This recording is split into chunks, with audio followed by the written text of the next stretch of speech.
and welcome back to My Wife is the MC.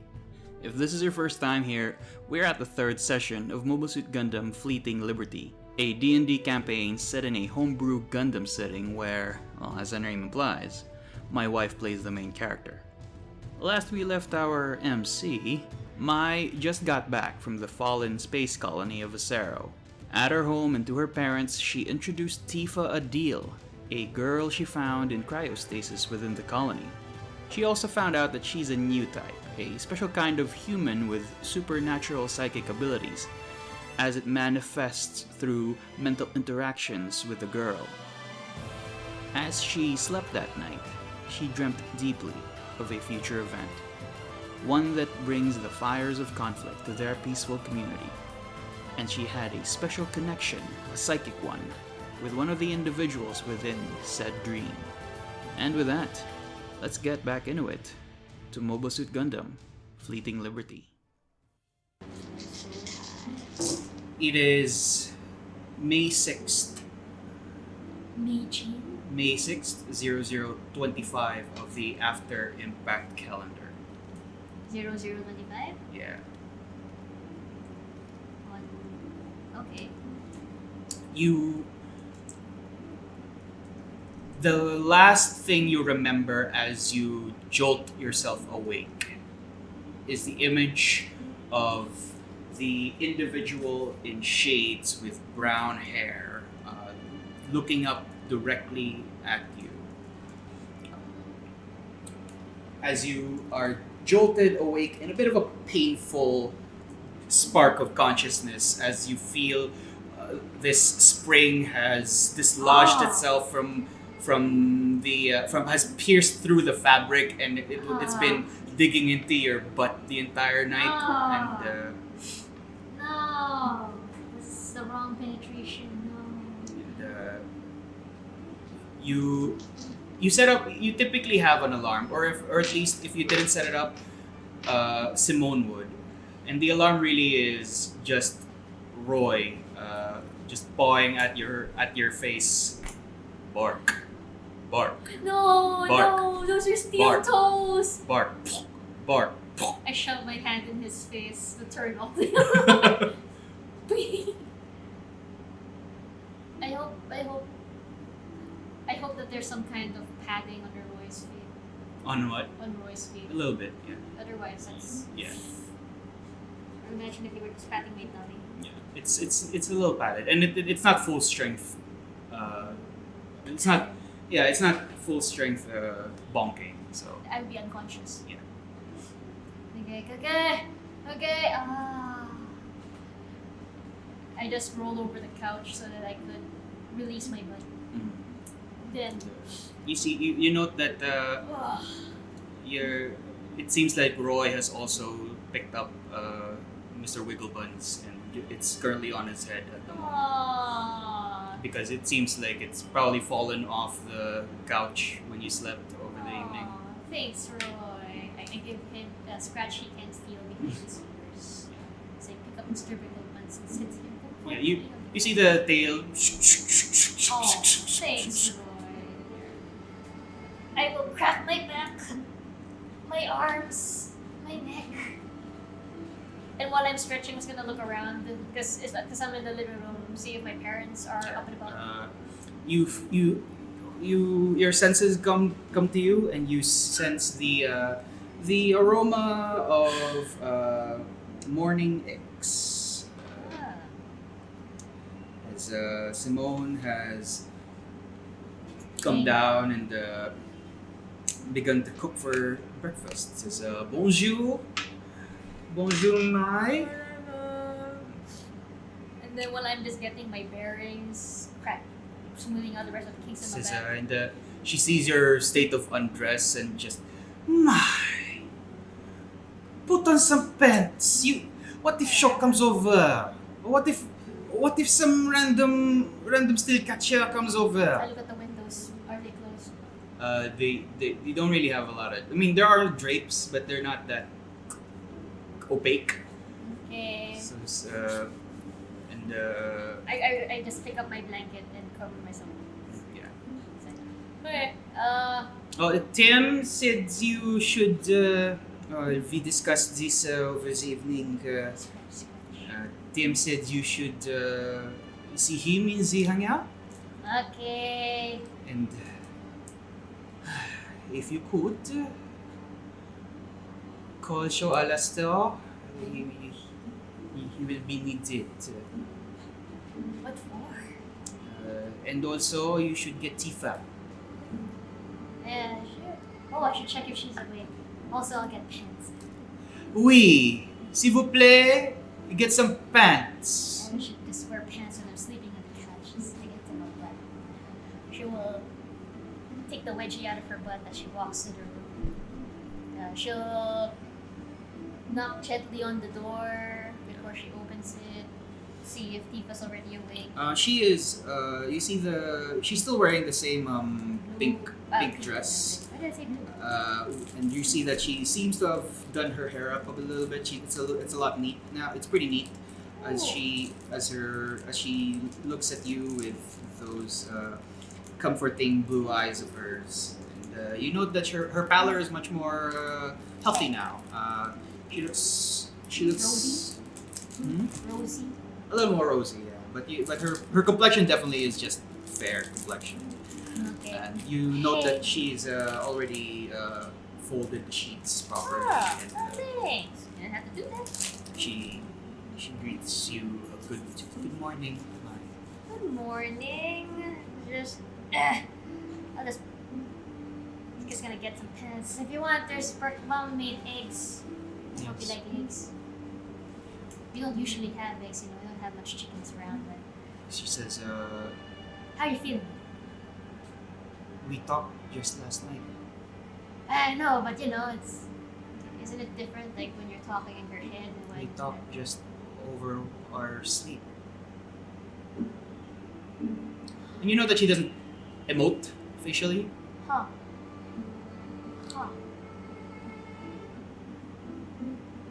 I sit on the bed. So And I you see wasn't that the sun is creeping. There's beams of sunlight creeping in through the windows of your room. So I think I remember you saying something like you see things. Yes. Are these things definitely going to happen? It happens differently when I tell people. Ah, that makes sense. But if I don't do anything, they just happen as I see them. Maybe I'm not in that question anymore because it didn't look good. Do you know anything about what happened? Like who those No. people were? You just see these things. I don't. I just know that I felt familiar with one of the people in that. The guy in the bridge, right? Yes. Have you seen anybody like him? No. Do you sense anyone else around there? Just you. Oh. I don't know. I kind of just found out I was like this yesterday. So you let me know if you feel any other people, I guess, like that. And I feel like if you haven't felt anything from anyone else, then we're the only ones. I've been to the other factions, right? Sectors. You Other have. sectors. Yeah, and you note that there are 1, 2, 3. Yeah, there are 4 sectors to Acero. You are in the Artesia sector, which, thanks to Arthur, is home to is the main place to get your mobile suit serviced. Okay. Any mobile suit development or repairs, Arthur's where you want to go. And it's not that long of a trek going from one island to the next because it's just a short boat. It's like about a 10-minute boat ride to the next island sector. So each sector is definitely an island. Yeah. Alright. And the Artesia is in between. because if you can imagine the Acero at the center, Yeah. basically there's a sector for each quadrant, and Artesia is right next to the Amaro sector and the Casbel sector. What are any particular specialties in those sectors? Yeah. Casbel sector is where food is managed and cultivated for the rest of the island. Okay. There are some facilities like that in other islands, like in other sectors, but this is where you want to go for more produce or more livestock. Got it. Yeah. Right. If this were the Acero, and this is the Artesia. Right across from it is the Lllostri sector. Okay. It's known for its communications towers, salvaged from the interior of the Acero, Okay. and it's been improved by the local experts like your dad. And the Amaro sector is it's really where most of the other steel catchers are. Oh. But there's a reason for that. The reality is, all the steel catchers, with the exception of you and Sho, Yeah. live in the Amaro sector. Oh, we're kind of anomalies. Yeah. If only because there is an individual there named Gordon Glastonbury. Okay. You're pretty familiar with him. He is one of the more, I would say, popular individuals in the Acero, among the Acero Islands. Okay. He's just an individual with blonde hair in a bit of a pompadour style, Oh. blue eyes and fair skin. Quite the Aryan race, really. Okay. You always see him in these work pants and suspenders over a blue shirt, or usually a shade of blue. Okay. Oh, all right. The thing is, it's a little awkward with him. He's a good person. It's just that he's his own worst enemy. And also, that he's really into you. It's just that he's often really full of himself, and it's getting a little uncomfortable sometimes with his approaches. So he's a little narcissistic. A little bit, but he's a good person, and and also he hates the fuck out of Sho. Oh my god, that is awkward. Because to him, it's this dude who sailed in and suddenly he's number one. But he's not a pilot. He is a pilot. He has his Oh. own. If the Easy 8 were the top two, a very close third is his own mobile suit called the Shaldal Scout. The only reason the Easy 8 is better Yeah. is because Shows piloting. is because of not just shows piloting, but because it's a Gundam frame. So it can carry a lot more armor, it can carry a lot more weapons, it has higher energy capacity, although it's currently a little bit broken which is why it can't use beam weaponry. But his Shaldal Scout is very well maintained and very well polished. It's a green, military, angular design, decked to the teeth in armaments of a long rifle, a shoulder cannon, and micro missiles. Oh, it does look definitely well maintained. Yeah. And everything. It's just that performance-wise, it just can't keep up with the Easy 8, just because the Easy 8 is a Gundam frame. But it's if it weren't for the Easy Ain't It mentality of Arthur and his crew, it would be a closer second to Stargazer. And so yeah, that's Hopefully we can change that today. that's Gordon Glastonbury in a nutshell. He also has his own unit, his own little posse of steel catchers. They're called the Berry Smellers. It's people make fun of it, but they own it now. So it started out a taunt. It started out as a taunt, but now it's really just, oh shit, it's the Berry Smellers. Like, don't mess with them. The berry smellers. Okay. Okay. Yeah. So Maya's just thinking after Tifa tells her about not sensing any other lead types for a while, that considering the other sector she's been to, You know, actually, like people like Show get washed up on the island, so maybe we'll meet this. You have any idea when this might be? I'm not sure, but the buildings look the same. So it can't have been that. Okay, this might be a stretch, but is there anything in particular on the islands or in the Acero that's indicative of that changes with time, like per season? Like if we have winter, I suppose we would have like storm guards out. Yeah. That kind of change. Good question. I'll say make a nature check for me. Okay. Nature. Unfortunately, you're not proficient. Nature. But it's intelligence. Yeah, you're +4. Not bad. Can I guide? Yes, you can. But how does your guidance look like? I'll give you a device item, which is basically an arcane focus. Okay. But you pick from the following. So here are the devices you can pick.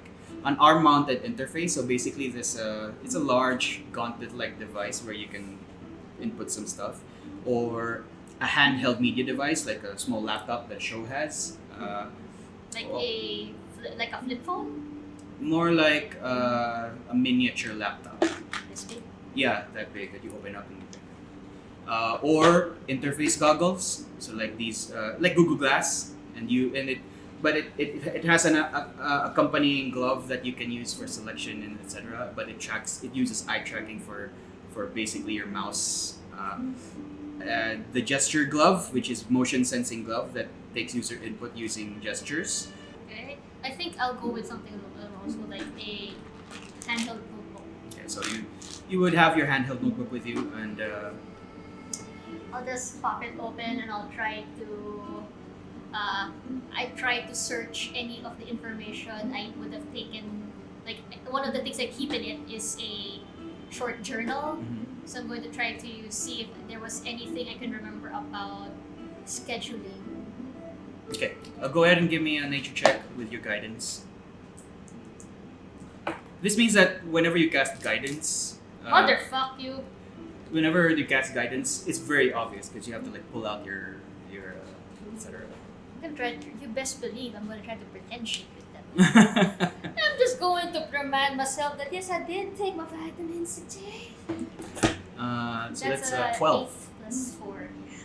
12? It's kind of hard to tell. At least you know it's not that much different from what the current season is. I will tell you. So it's either it's a year from now or it's within the season. What season is it? It's about it's May. It's winter in September. It's fall. Mid-second quarter, winter in September, spring in September, October, November, December, January, February. So it's summer. It's summer. There we go. So you're heading into fall soon. It'll be fall on June. Yeah. Or it's the end of summer, I think. You know, this would be a lot easier if there were any trees to see the seasons with. You just know that the sky is about the same from the dream that you mentioned that you saw. So Kingdom Hearts, is there the same sky? Okay. And Maybe we can just ask. Maybe Dad or Show would know something. There was definitely the Blue Cosmos thing. Do you know anything about the Blue Cosmos, Tifa? she looks around. You know that she's not studied. She just maybe she's heard anything. really, really insightful. And she says, I just know that they don't like coordinators. Have you ever met a coordinator? I have a few, but they're mostly... you'll never find a coordinator that's an orphan or poor, because it takes a lot of money to make a coordinator baby. Well, did I know coordinators were orphaned during the war? Or they were the ones who make a history check outside. You can still guide you. I'm totally googling this on my handheld. Motion glove would have also been really obvious because you'd be like. Yeah. Actually, all of them would be pretty obvious. Yeah. It's just that this one is the least intrusive. Yeah. Motherfucker. I re-rolled you all. 6 plus 2, 8, and then that's Another just 12. history. Or are you proficient in history? I think you I are. am proficient. I'm 6. So 12 plus 2, 14. 14. Yeah, for sure there are reports of at least some reports of those coordinator families on Earth. Because most coordinators are colonists, space Right. colonists, Right. space noids. So if you do happen upon a coordinator orphan, it's likely because this person was born in affluence before the final impact. Because the process takes a lot of money. Man. I guess I got an empty stomach. You want to get breakfast first? You can go ahead. I'm just gonna grab pants. She points to a small corner on the bed that shows your usual red and brown attire. It's already folded up. Oh, thanks, Tifa. No, I don't have to. You're the guest. You're supposed to take it easy. I'm living in your house. No, it's mine. She goes down. She looks up. Hey, Roy, help her down. She looks up a little bit and says, "Your father's getting impatient." She just steps down, As walks she down steps the down, stairs. I'm just yanking on my pants and hopping so that I can fit them over my waist faster. And then I will be pulling my shirt over my top while I'm already rushing down the stairs. And like, It's a bit of a ruckus. It's not an uncommon thing in the Grant household. then I will kick off my slippers near the bottom. I can shove my feet in my shoes. Okay. And then I'm like shaking my hair. Go down and Tie you see up that into my Simone is talking to Tifa, and there's some sausages in there also, and it's decent sausages. You managed to find good vinegar recently, Yay! and you I will take one and shove it in my mouth. you overhear them just as you were going down. It's like, what's this about? Warships? And it's like you see several strands begin to fall on her face. The stress is beginning to get to your mother. Gundam frames? Milena? Mai? Yes. Mm. Told you about the ships, huh? Oui? I thought I was dreaming. Technically, I was, but you know, apparently the things Tifa sees, the dreams, get real. We can't ignore the premonitions of a new type. And it lines up with what Tem is currently worrying about. Shit, really? Oui. I recommend you. Perhaps Tifa can go with you. I stab a sausage. Like, It's still pretty warm. It's a little. There's not a lot of oil going around, so it's like really more pan fried than oil fried sausage. But it's sanitary. it's delicious. And I'll eat after I get that and everyone else. no. Finish that egg first.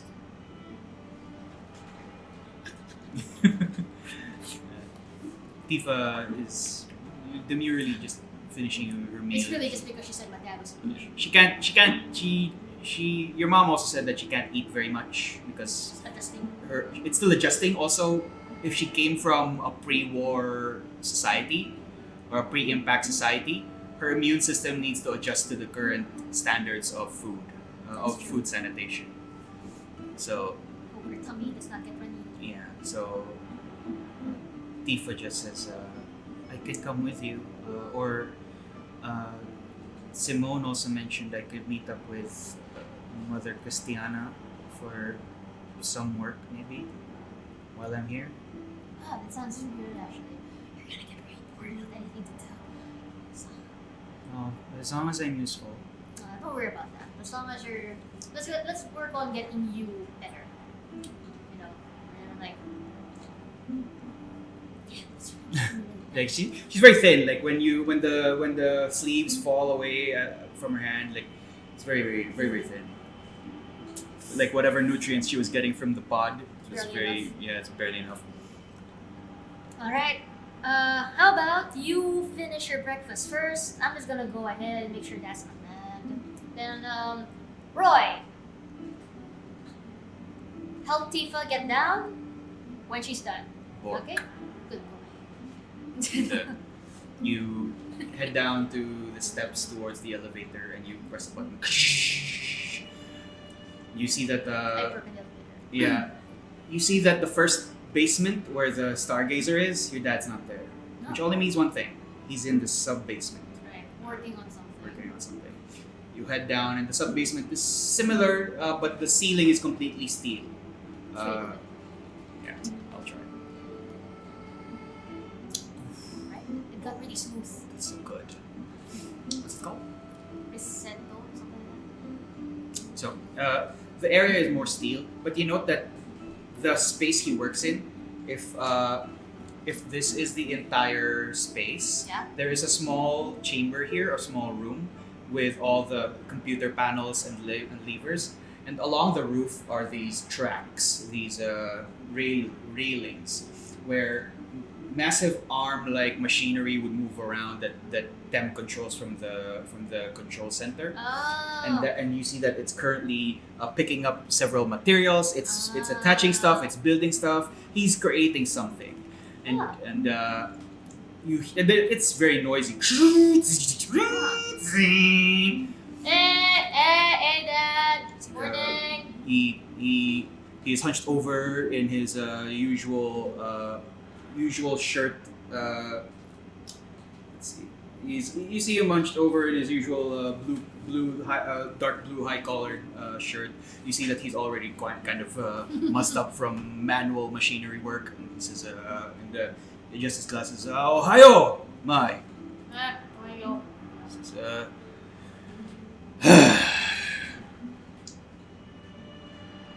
modular beam rifle. Oh shit! You already finished it? Like you see that it's a beam pistol, similar beam pistol to what you got from Arthur's junk, and then several, like you see a long barrel, you see a long barrel, you see a spray barrel, and you see a particularly chunky looking barrel with a handle to the side. It says, "This beauty can turn into a beam rifle, beam spray gun, or beam magnum. That last one in particular, be careful with the energy usage of the beam magnum." Okay. Look at the energy usage of the beam Yeah, magnum. it is ridiculous. But it's like 3 to 12. But the damage, 40. 48, not bad. It's burning hands, I think. Even more actually. Burning hands is only 3d6. Oh yeah, it's D6. So bonus action you can attach it on the So how much energy does it have? it's based on you. Oh. On the Stargazer, your maximum energy capacity is your Constitution score, which is 14, I believe. Right. So If I use the beam magnum, it's gonna take a while for you to recharge too. Shit. So at the start of your turns, you regain energy points equal to your con mod. So if it's +2 at the start of your turn, if let's say you use the beam magnum, you're at 2 points. At the start of your next turn, you're at 4. There's a next page to that, or there's a page before that, I believe. That one. Right. Read up on energy. There's Okay. the last paragraph there. As a recharge as an action. Oh, so I have to use my bonus action to recharge energy. If you want to, you automatically recharge equal to your con mod. But if you want to roll a d8, action or bonus action, and whatever it says there. It says action or bonus action. There you go. So if I wanted to recharge more for some reason. Okay. So you have a lot more to do on your turn essentially. Oh, okay. You have a lot of options. I'm just gonna look around. This is took me all night, but we had enough scrap. And Ooh. I give him a hug. He awkwardly accepts it, but he likes it in his own way, and he he rustles his black hair, which is impressive considering his age. That it doesn't have a lot of white on it. Must be my fingers. Yeah. He says, here's the thing. Things are gonna change soon.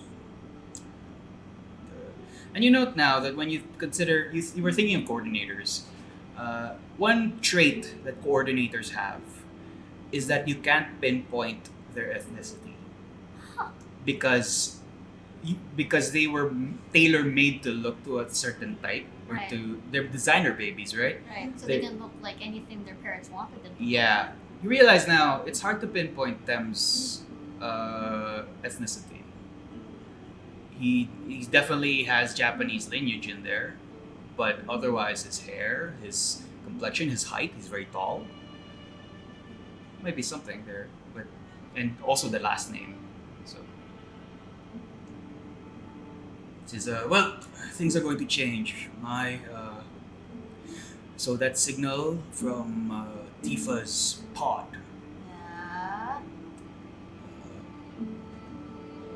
Just looking at the data pads from the corrupted one you showed me, it was data pads on the pods themselves.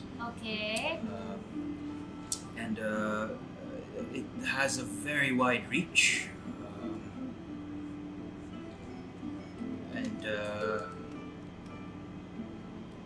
it sends a signal to any open channel. However, it specifically has a coded message sent towards the Earth Sphere Federation. And, It contacts the ESF? yes, there's a specific coded message. I wasn't able to crack it. Your mother was already asleep, and she slapped me over the head for not sleeping. But this is really her. She is the software architect of the family, after all. But Do you have it? Maybe I could look at it. sure. He takes out the data pack, gives it to you. So there's a coded message there. I wasn't able to really get through it, but essentially it is a very specific message that goes to ESF signals, ESF frequencies. Okay. I'm gonna see. And the- rub the sleep out of my eyes and And the reach is pretty wide. And you note that there is, as he picks up the data pad from the control panel, you see that there next to the data pad is an empty plate, Oh, a bit greasy. I'm glad that I was actually feeling guilty I didn't bring him any coffee, but I didn't know how long it would take. Yeah, and he says, that means two things.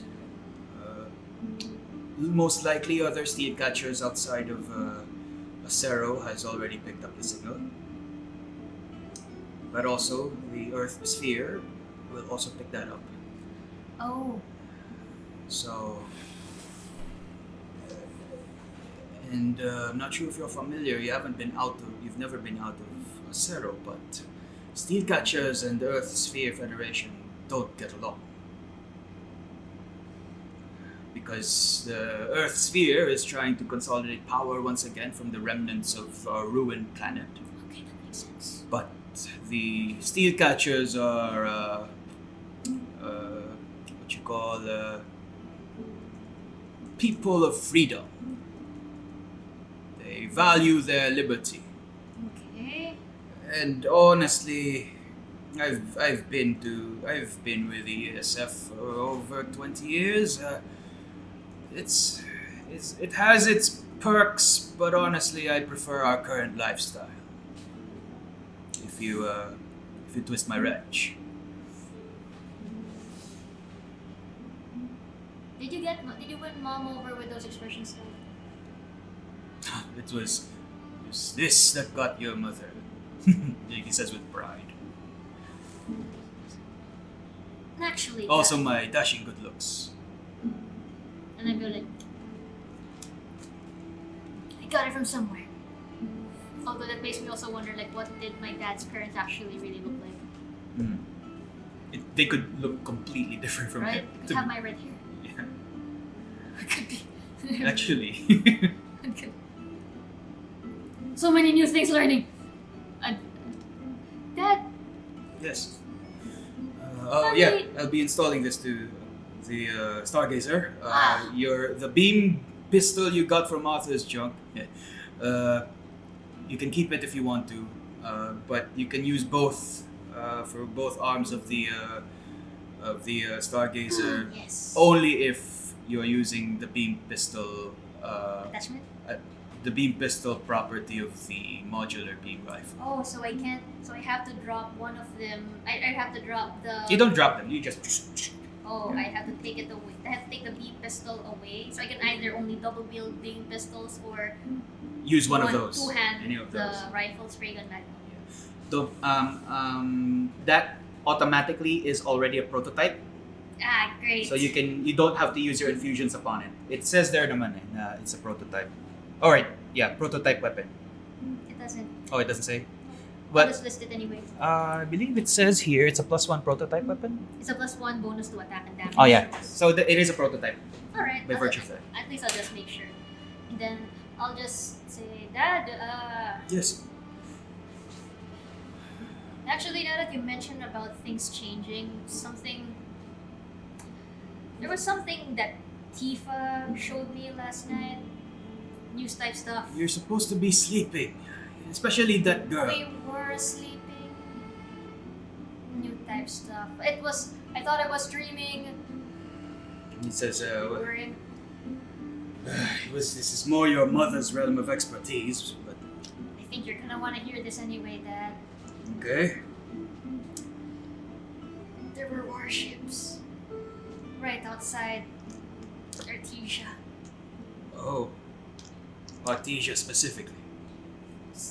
I could see Artesia. It was weird. I was kind of like this weird floating thing.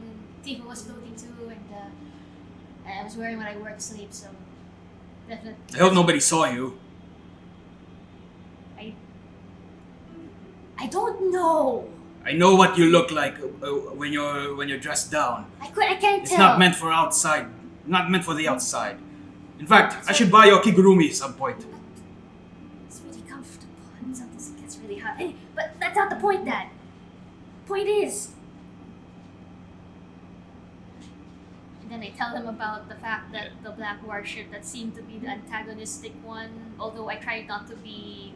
I tried to be as neutral in my explanations as possible, that it has a connection to the Earthsphere Federation and the Blue Cosmos. His eyes widen immediately.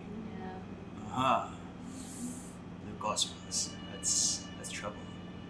And there was no other person I could see except this one guy. And then I tried to use my Artificer ability? the magical tinkering.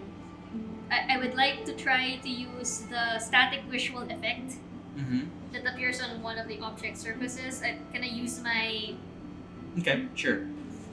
so How do you conjure this image using your handheld device? I'll do it. Can I say it has a stylus? Sure, why not?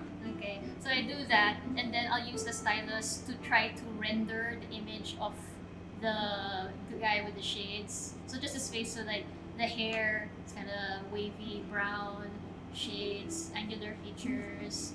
Kind of looks a little cocky just based on how I saw him. Okay. Dark sunglasses, and then the collar of a blue coat Yeah, with a scar.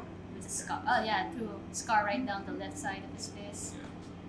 And I'll show him to my dad. I said, see, I saw this guy. He was on the bridge of the silver warship with the two mobile suits. One of them turned to a plane. I don't know what we do against that, but the thing is that. Variable fighter technology. Interesting. What?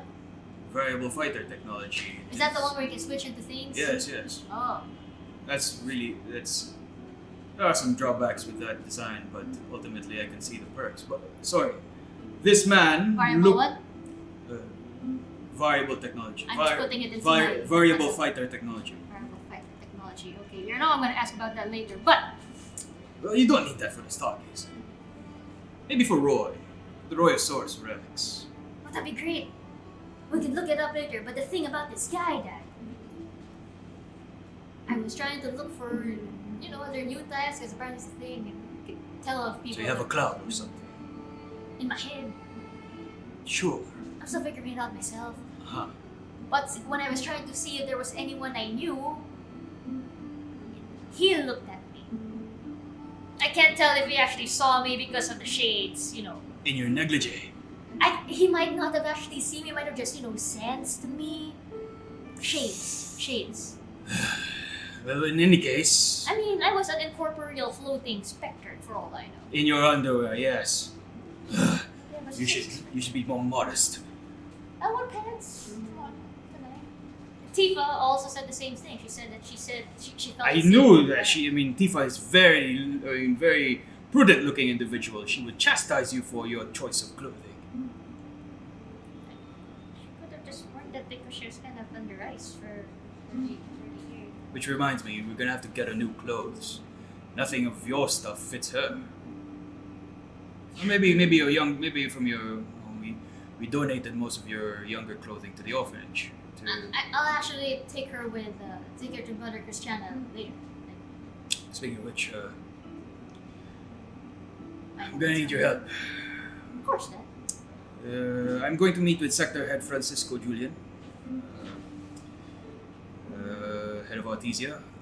Sector. You've met him before. He's this tan-skinned individual with a bit of with black hair still. What's his last name? Julian. Francisco Julian. Francisco Julian. He's around a little younger maybe than your dad. But yeah, he's definitely got graying hair to the sides. You know him to be the leader of Artesia. He's the one that manages the day-to-day activities of Artesia. He's the one that coordinates with other sector heads for supplies, and he's the one that also helps coordinating with the Amaro sector for climbs to the Acero. Okay. So Tem says that we're going to try and convince Julian to organize a bit of a defense corps for the Artesia, not just for the Acero in general, because there's a lot of given the signal that was pulsed and also the dream you may have had, we might be caught between a battle soon, and I highly probably help your case if I'm not sure if it would help your case if Tifa were with us, but you're a very convincing person. Bring show Alastor, maybe. I think I should. You don't have to if you don't want to. I'm just. More the merrier. Why not? But this guy doesn't look familiar at all to you, then? No, I haven't met him. He looks like he might have been a teen before the final impact. Okay. What does that look for? It's like you're gonna be okay, right, Dad? What do you mean? Because Blue Cosmos are like. Well, I mean, I never interacted with their group during my days in the Federation, but for sure, be best they don't find me. Maybe you should dye your hair or something. Don't be silly. Dye is hard to find. I think you'd look great bald anyway, Dad. Your mother fell in love with me because of my hair. I will not lose it. You have me! You had me for 30 years! So? I think you'd be more than your hair at this point. Get a man have some vanity.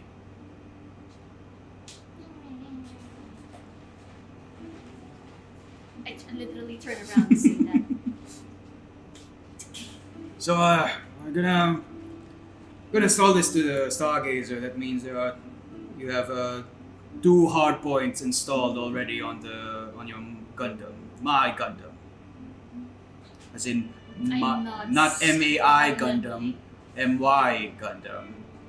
No, I say what? The Gundam that I own. So there is one. You're so welcome to run a cockpit anytime. There is one open slot left. So be careful with any installations. Off with you, whatever it is you plan to do today. Okay, sure. We still have some steak and sausage and eggs up there. In case Yeah. you want more. No, it's okay. Here, I'll just. As they say in the military, starvation gets the mind going. Oh my god. Oh my god. Doesn't matter what they are. Now the steak is split. Kiss him on the cheek. And thanks for building the cannon so quick, Dad. But please try to get some sleep later. Yeah, I will. I also the cannons of the Royosaurus were a little much over-designed, not really very useful in the long run. So I changed them into. You'll see later. Anyway, goodbye. I love you. Okay, I love you. Bye then.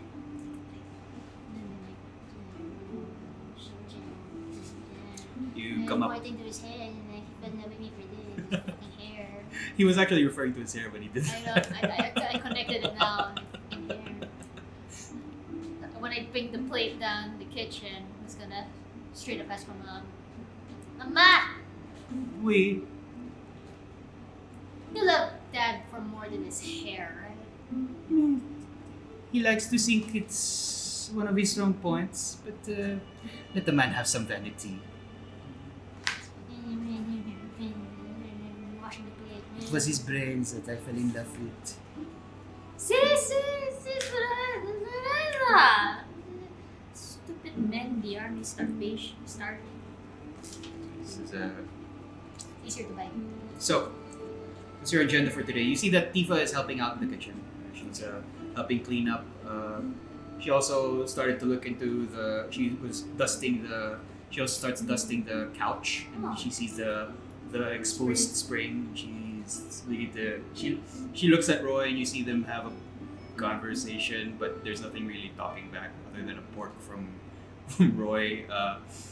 She's not tech savvy or she doesn't work with her hands, it seems. So she's not sure what to do with that exposed spring. But otherwise, yeah, the day is yours. Okay. I'll say, is Arthur's junk, like, where is my house in relation to Arthur's junk in Mother Christiana? Because I'm wondering whether it will be better. Opposite ends. I was wondering whether it will be easier to get or to let Tifa get more time to herself by going to get show, and then we'll come back together to get Tifa, and then we'll go to Mother Christiana. Because Dad said that he was gonna be the one to talk to the sector head and everything. Opposite ends of the. Well, not opposite ends, not end to end, but your house is sort of in the middle of the orphanage and the junk shop. But Okay, that's easy enough. I'll just tell Tifa, like, hey, if you want, I'll just pick up shows so I can give you more time to like ready up. Because I'll take you to Mother Christiana after I get me and Joe will come get you here. We'll go to Mother Christiana later. It'll probably take like 20 minutes. Okay. It's like 10 minutes there, 10 minutes. I'll help with the bakery. Ah, that's okay. That's great. Take a deep breath. It smells really good in the morning. Bread's I used to do that. Really? What's your favorite kind of bread?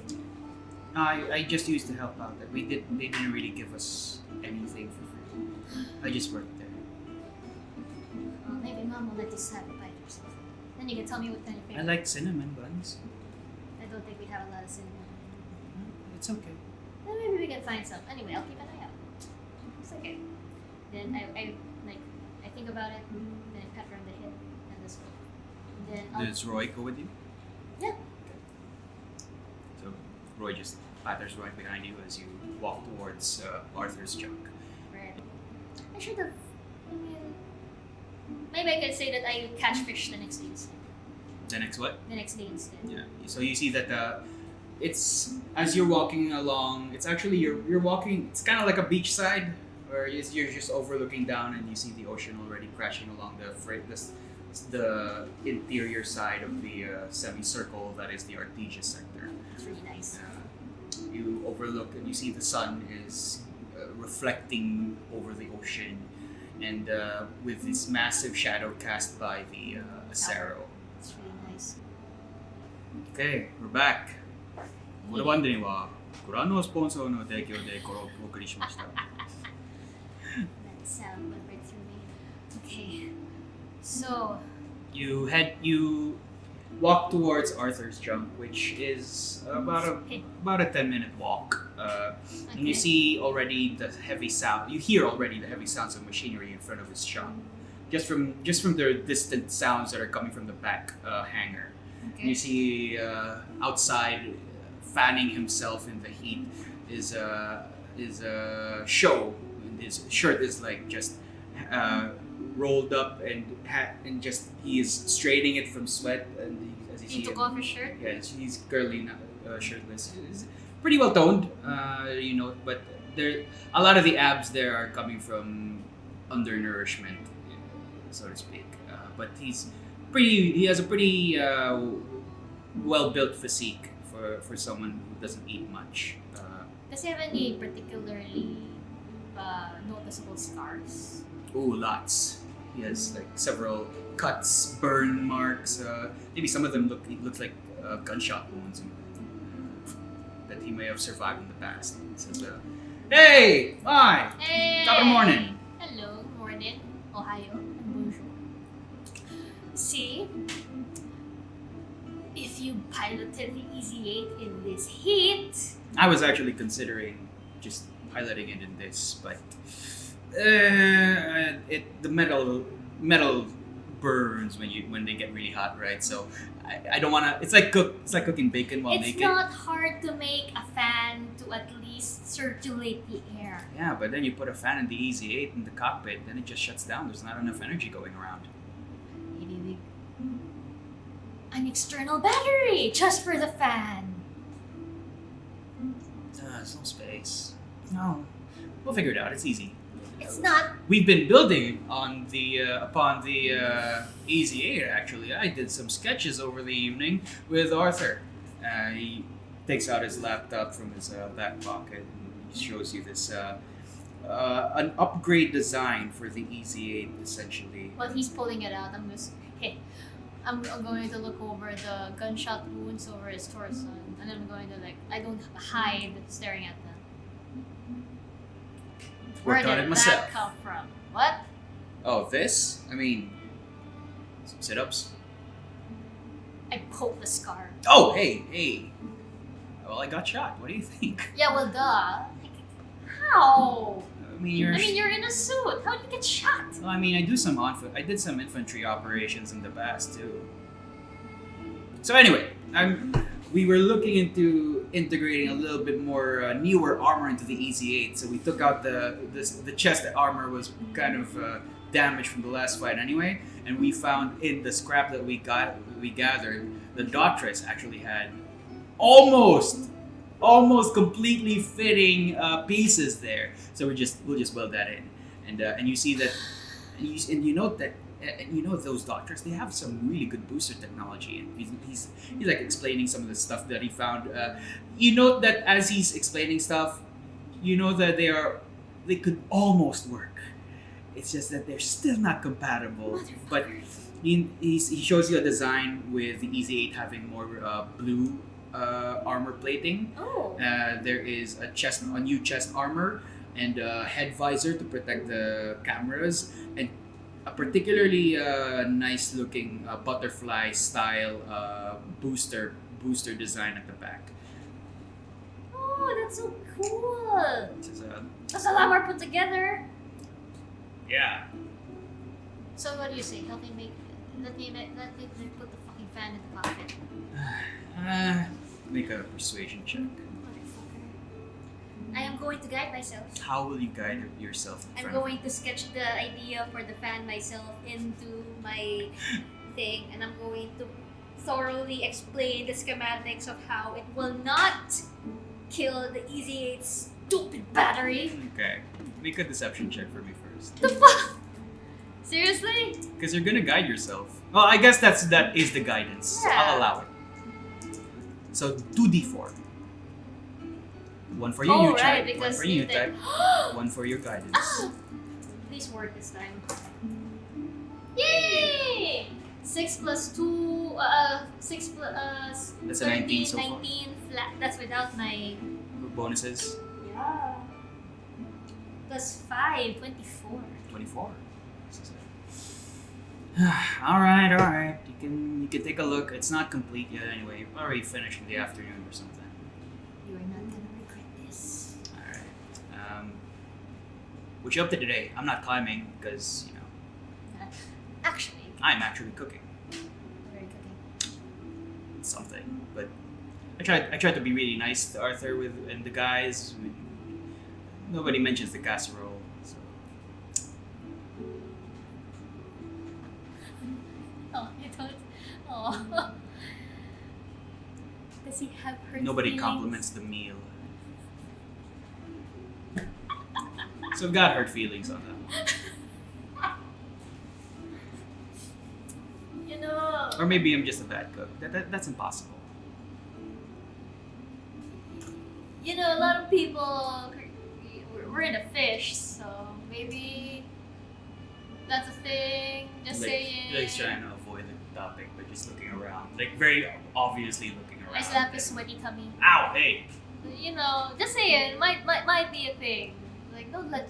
Oh, it's okay. You don't have to be all hurt and your feelings. Anyway, I was hoping you come with me because I'm gonna take Tifa to Mother Christiana's. I won't come with you. You're coming with me. Why would I come with you? You know you want to. Look at you, all cut and. I'm not going to her shirtless, that's for sure. Oh, put on the shirts. It's so easy. Come on. Fine. You're so going to thank me. What? You're so going to thank me. So, Shoo. wanna take a Jeep? Sure, we can show that off in Mother Christiana's. Okay, so Before we actually ride it, I'm going to check under the hood. mechanics check. I don't want it. Okay. If I'm going to play the wingman, You gotta guide yourself also. then yeah. You give me guidance. I'm gonna use It's the class that gives you guidance. Hey, 12 plus, what does this roll? That's a wisdom. under wisdom. No. As in what skill? Mechanics. Mechanics. Oh, you mean machinery? Oh, did I say machinery? No, you said mechanics. Sorry, machinery check. So that's plus. So 4 plus 4, 8 plus 16. 16, okay. You note that, you realize now that the hood, it's actually made from discarded parts of one of the older chest armors of the EC8. Okay. Which might explain why that one screw you found a while back was from the cockpit. And you open up the hood and you see that you realize now from just the philosophy of the Arthur's junk philosophy of if it's there, make it work, or it's easy, don't worry about it. That kind of mindset. So you know that it's one of those technological miracles that this thing is even running. Hop on in. What you waiting for? Wait. He's put on his shirt already. He's like putting on his brown jacket. He's beginning to... At least maybe keep the jacket off when we're running, let the breeze get in there. Alright. Takes it off. Come on! If there's anything I can do to make this thing work better. Just based off that check, you're gonna need to take it to the hangar. It triggers my undiagnosed OCD. I'm going on my neck. I hop in the back. As you walk away, it opens up because the locks aren't really compatible.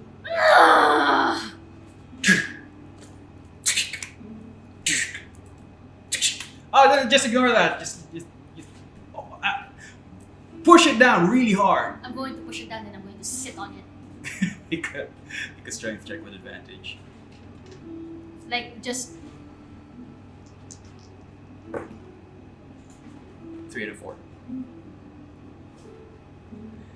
So you slam it down and you sit on it, but it's still sore from the piercing of the spring, and you're just like okay, and the hood is hot to the touch. So as soon as you jump off from the sudden pain, it opens up again.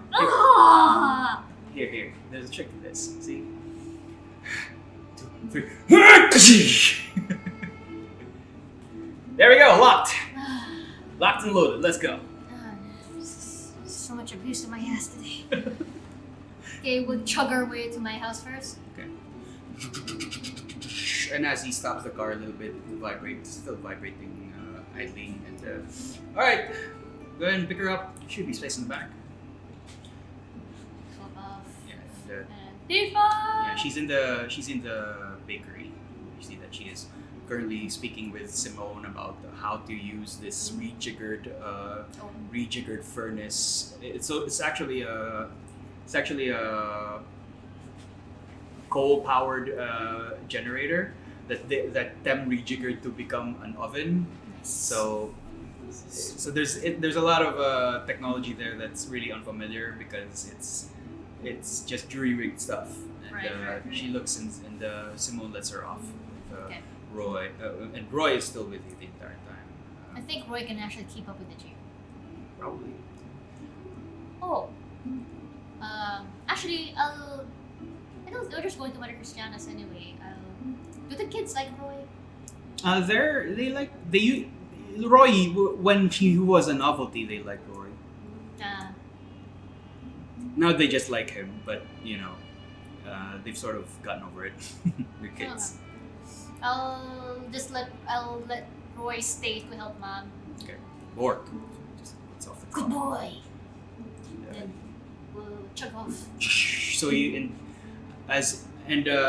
sort of stepped on the gas a little early without doing the clutch. Oh my God, it's a manual car. And it jolts a little bit too. Oh, sorry. And with that jolt, the hood pops open again.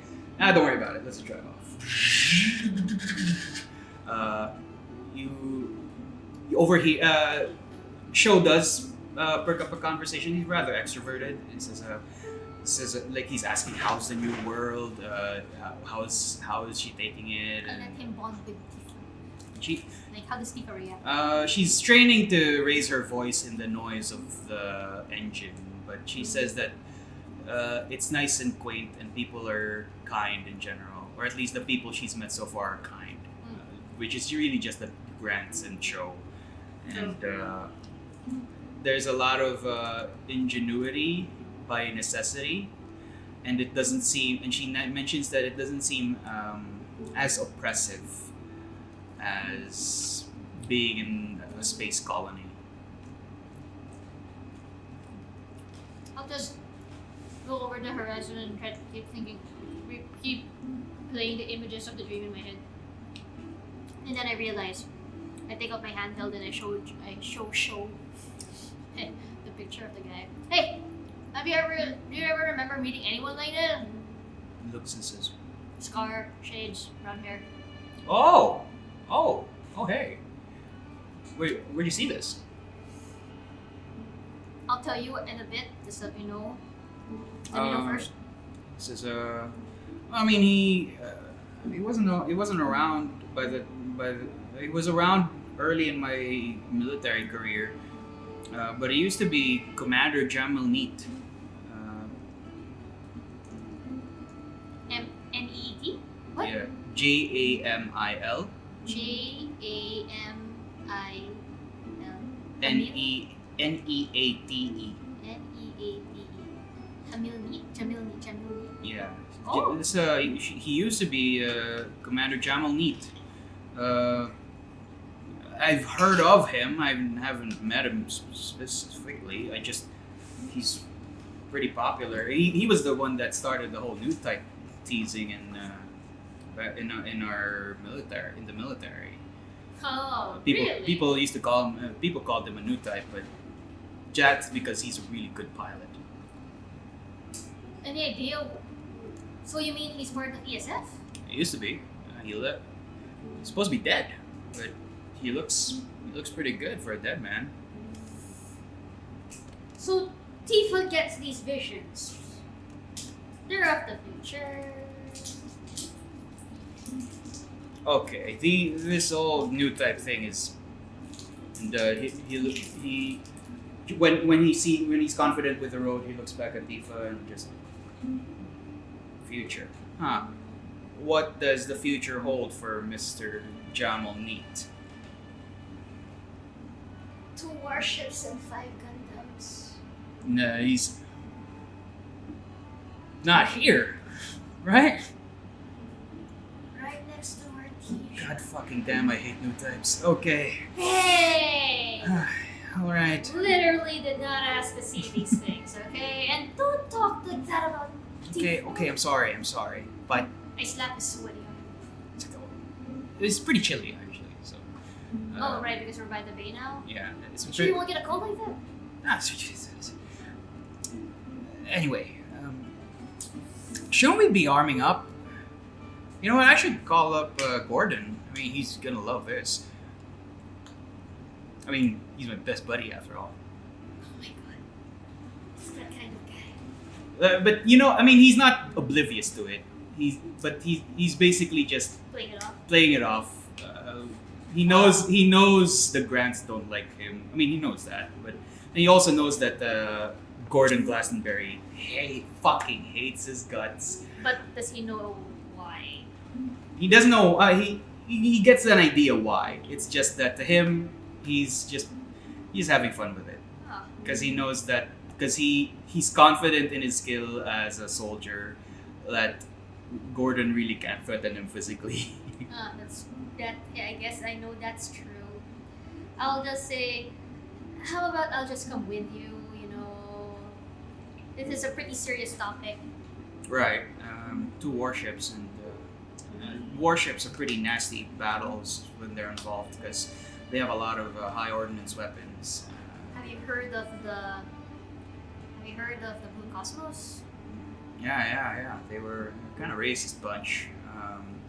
For a pure and blue earth kind of thing. But Would I know if humans themselves, if regular guys are also have a prejudice against coordinators?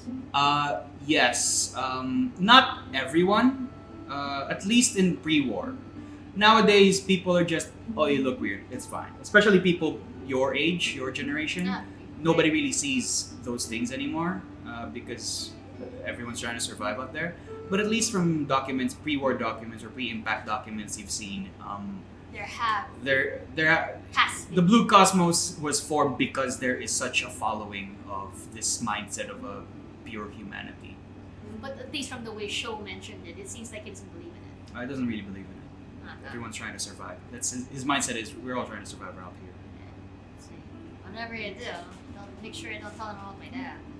Oh shit! I didn't know your dad was a coordinator. I didn't really either until I just thought about it this morning. Well, I guess it makes sense. I mean, the guy's a genius. I mean, I'm glad. It's like, you know, not as though there's a new type. Made that a kick in the pits. No, I mean, he's a genius and he looks really good for someone his age. Same with Simone, really, but I think that's just genes at that point.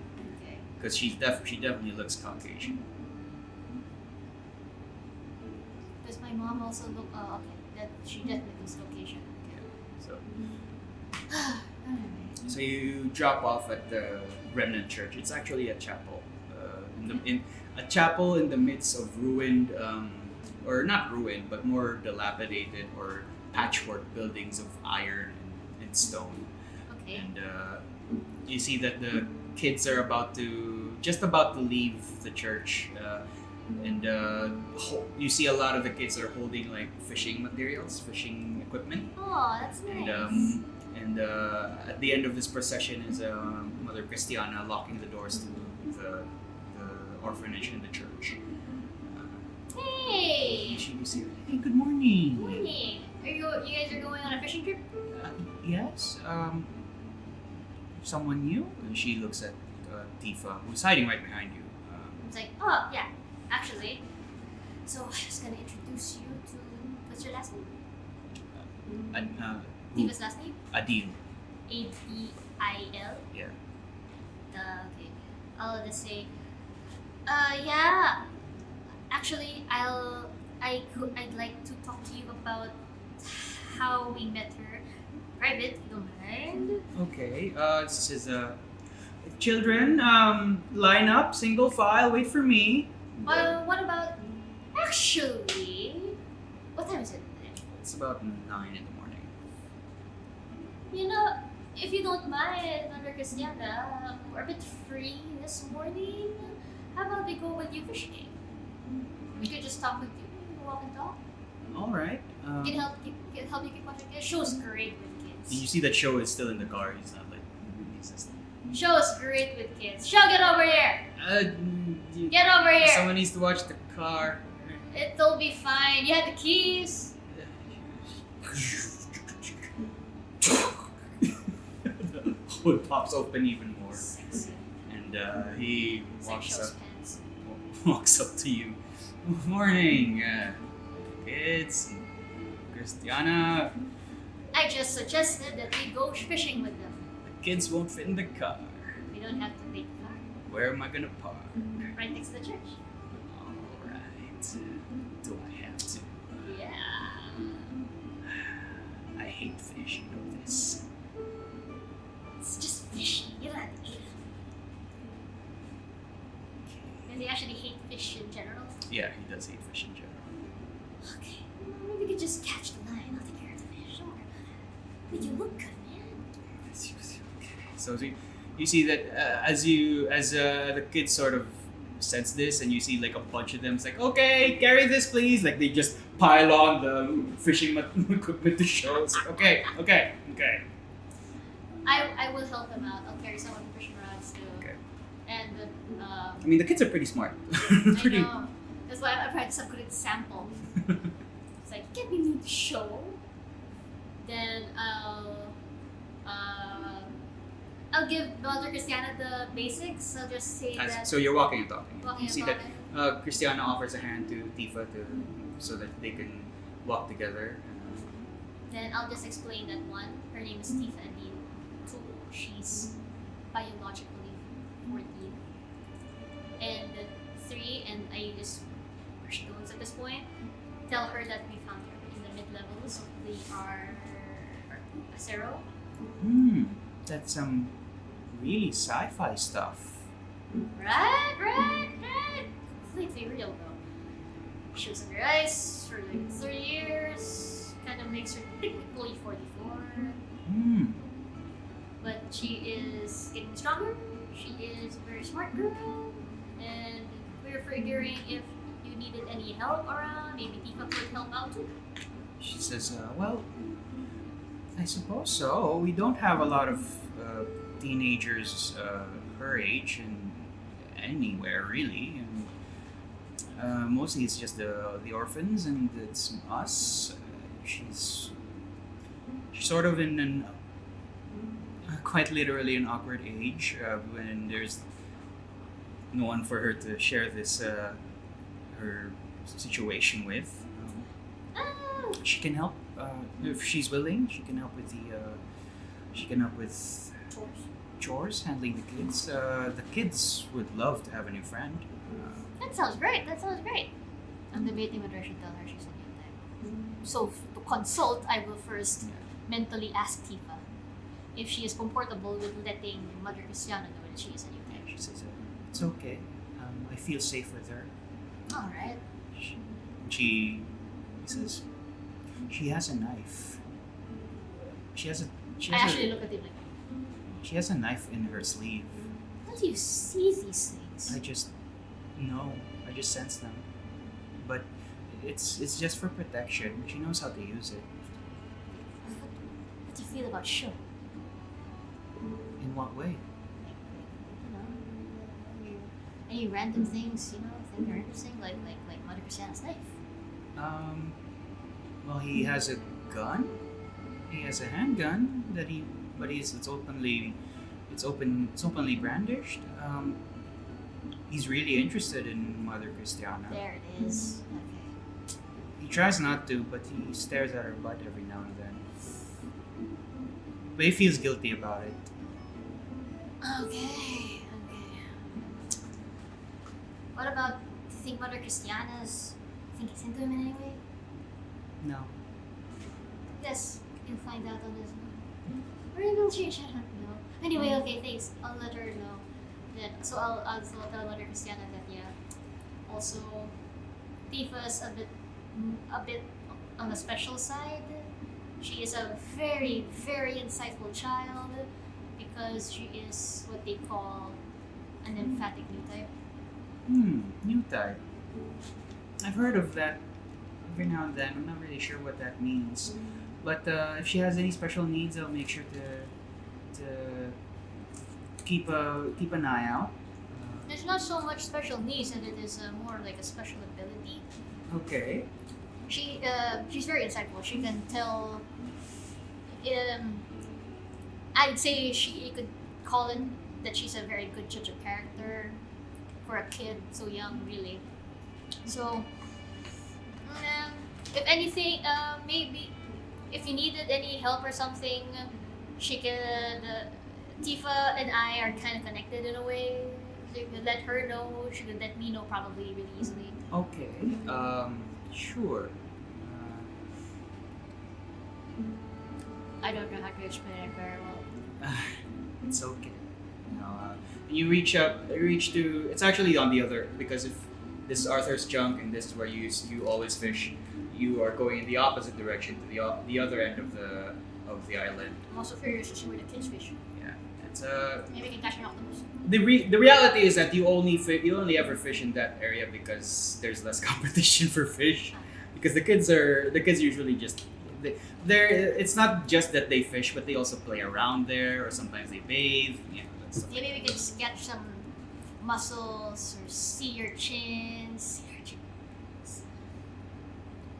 Show is not used, but Come on! Don't you tell me you've never caught crabs or anything as a kid. Such a boring kid. This is the beach life is about, man. Fresh off the sea. I was landlocked for most of my military days. Yeah, you're also starved, so I'm not really jealous here, man. So. Oh, you know what they say in the military: starvation keeps the mind going. That's what my dad says too, and it's. Gonna find something from the sea that you're gonna enjoy eating. Sure, you'll be old by then. So, you come towards the I side. tried to trip him. The kids begin to just randomly take from show, but from you it's like, can I have it, please? See? But to the kids it's like, just go. That same kid with long orangish hair just takes it and then kicks him in the my shin God. and just goes. Hey, be nice to the man. He's like, oh, it's fine. It's fine. It's not like it hurts. Really? It just hurts my heart. That's okay. Cheesy bastard. And you see that Tifa is walking with Christiana and says, so, if what I'm getting is right, if what I'm getting at is Tifa can sense things really well. She knew about the knife. That's impressive. She knows you've been looking at her butt. Look, it's not that I mean to. I mean, it's a very form-fitting habit. No, what? Forget it. Forget I said anything. I'm just... I don't mean to... I feel guilty about it. I'm just kidding. I know you're. She already said that she knows you feel guilty about that. That's okay. Anyway, if you're... Those pants are pretty loose. Someone will know. I just feel like... So you're I don't wanna come off as if I'm using her abilities in any way. I feel like, given that she was put on ice, that's what everyone wants to do with her. That's true. But I feel like if there's this upcoming battle,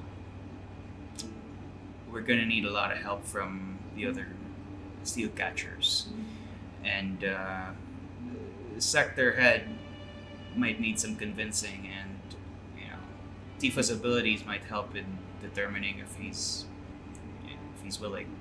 I think that's okay. And might as well talk to Gordon too. Help get the berry smellers on board. That sounds good.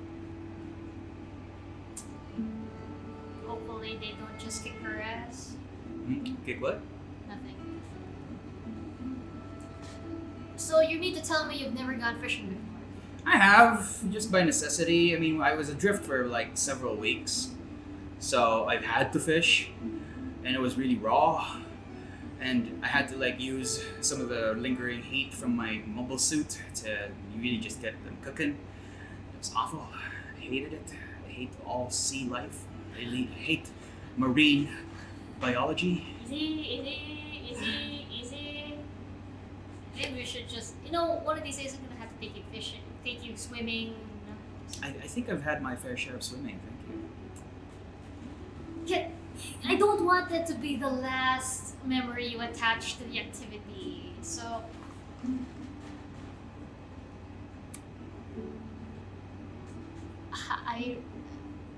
we don't have a time frame on things yet, but That just means it could happen as early as tomorrow. we'll find out. But just in case, maybe it would be a good idea to have a beach day with Mother Christian and the kids. By beach day, are you saying like No. swimsuits? Swimming in the sea. Tell you what, whenever this thing is happening, and I'm not saying I completely believe you yet, though it is pretty damn weird and stuff and pretty convincing, but This isn't horse pedals, man. let's finish this battle first. Okay. Then let's talk swimming or something. Okay, fair enough. We don't know, maybe. Based on the seasons, it could have been next year. Hopefully. That just means another year of eradicating marine life for me. What? Sounds good. Nothing. Forget I said anything. What? I'm gonna go back to the car now. I'm going to yank him by the shirt now. Make a grapple check.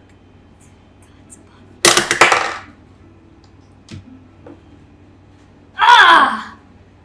What was it? 6. Yeah. You try and grapple him, and it sort of like triggers his CQC, and he's whoop! Careful. What was that? I mean, nothing. Come on! It was an offhanded joke. I wanted to kill all marine life here, but people eat the marine life, so I'm not gonna do that. I kicked dirt at him. What? Ow! Hey! It's like, fine. It'll look really good if you at least catch a fish. You don't have to eat it. Okay, fine. 1 hour, I'll try and catch fish. I think I'm pretty good at it. Is he actually good at it? Yeah, because he's had to do that when he By was necessity. by necessity. Okay. So he knows the ins and outs of fish escape tactics. I'll at least try to help. As someone who also fishes by necessity, I will try to help him. So if he has to roll for it, advantage.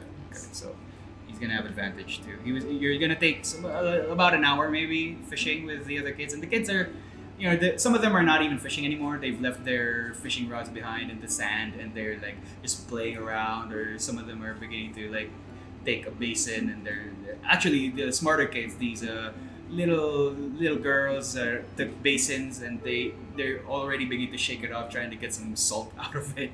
It's with their own little metal basins. And I was like, hey, I'm gonna ask for a basin, and instead of fishing, I'm just going to get some shellfish. So like mussels, crabs, make a survival check for me. sea urchins. If you're gonna leave him, he's just gonna fish randomly. Oh, I'm going to help set him up first, Okay, so and then survival. Right? natural 20. Oh, there you go. It's all. So you point him out to several areas that the kids haven't seen yet in terms of fishing spots, and he just that one kid that kicks him in the shin. He says, "Watch this." Goes there, like puts a hand behind his head. He looks back smugly, and just does not even look, and then 3 fish on the same hook. And then you see that the kid suddenly has this begrudging respect for him. Okay, it's pretty good. 3 fish. And the same hook. Did Mother Christiana know this? I'll make a perception check. Can I guide this? Sure. 14 plus 4. 18. 18. She was looking at the other kids because they were getting close to the deep end, so she had to like watch over them. But so Wow, show 3 fish with the same hook! And then I'll hold it up. How did he even do that? it's like, see, She's looking up. Hmm? She's looking up. make a performance check. Get up like a mean girl. You are gonna if you're gonna guide this, you have to like That's open up your laptop and stuff. It's 3. 17! Okay, yeah. So, Christiana, as she's like hoisting up a kid that's getting too close to the water, like she looks at you and says, "Oh, that's really impressive, Mai. Show caught him! Oh, that's nice." It's like, and you see them like make eye contact for a bit, but she was like, "Yeah, one-handed, everything, yeah." Good job, Show! Alistor! You can keep that. It's fine. Are they actually good fish? Hmm? Are they actually good fish? They are very. They're actually like the fatter ones, and the scales are rather shiny, so you know that they're very healthy and good quality fish. One of them is a little on the thin side, but can't win them all. I'll ask Joe to carry the bucket, the basin of shellfish I gathered. Careful, there's a crab in there. What was your survival while ago? 14 plus yeah. 16. You gather like decent amount of shell stuff, some Clams, clams, shellfish. some crabs. Mussels. Ugh. Right. I'll find something to cover this up. Don't do it, that's how they get out! What? No, I'll cover them out, and then I'll cover them, and then I'll carry them. Okay, so you don't want the crab to hold on to the top. Yeah. Then you just still put your hand in there. There are sea urchins in there too. Right. I don't. Yeah. You're the prickly ones. I'm aware. The toxins. And you know that. And Tifa is also like watching the kids. She's already bonded with a few of them. That's it seems. great. And like you see that. That same kid that keeps kicking Sho seems to have taken a liking to Tifa. This long, ratty-haired kid with orange-like hair. It's cute. And, Oh, look at that. Tifa's already being a big sister. And you managed to get a good haul. Some of the kids already like had like the beginnings of salt. Just at least some semi-desalinated water. And you head back. You walk back. yep. Sho asks as the kids this time they still pile on to Sho, but that one kid is like, "I'll carry this one for myself." I'm like, see, Sho? Kids are warming up to you already. Yep. See, you just gotta spend more time with them. If I'm not seal catching, we're not. I don't really have hobbies. Except for designing Easy 8 improvements. Ah, yeah. You're What do I- better at fishing. One of my best works. See, pretty good. I like to think. You're letting you agree that I'm putting in the fun. Yeah, sure. If you can work out the space and energy requirements. I am going to just put my foot down and say that he is just being stubborn. Can be done, just doesn't want to. So, you walk back to the orphanage. Sho helps. Actually, he goes inside with Christiana as she leads him off to where to store the equipment, where to put the produce, or not produce, In my head, I'm the going, catch. yes. He is avoiding eye contact still, but he is at least, he's all smiles and stuff. And Christiana is trying to be as polite as possible because she's the type that doesn't want to impose. It's okay. He likes help. He's a very helpful man. It's really handy having him around. And, so Christiana waves you off, says, "Thank you so much. Is Tifa coming with you, or?" Actually, she looks at Tifa and she asks, "You're the only ones I know here. I can go with wherever you need me." Did my dad say when he was going to meet the sector head? Probably around afternoon or before evening, when the sector head is just about to close office. Oh, so definitely be later then. Yeah. I'll say, how about this? Mother Christiana, how about I bring Tifa home first, and then maybe tomorrow we can start her off. That way we have more time settling in. And if there's anything you could think of you might want to help her to help out with, we could have our fresh start tomorrow. Okay. Then just bring Tifa. We can use the day to just settle anything.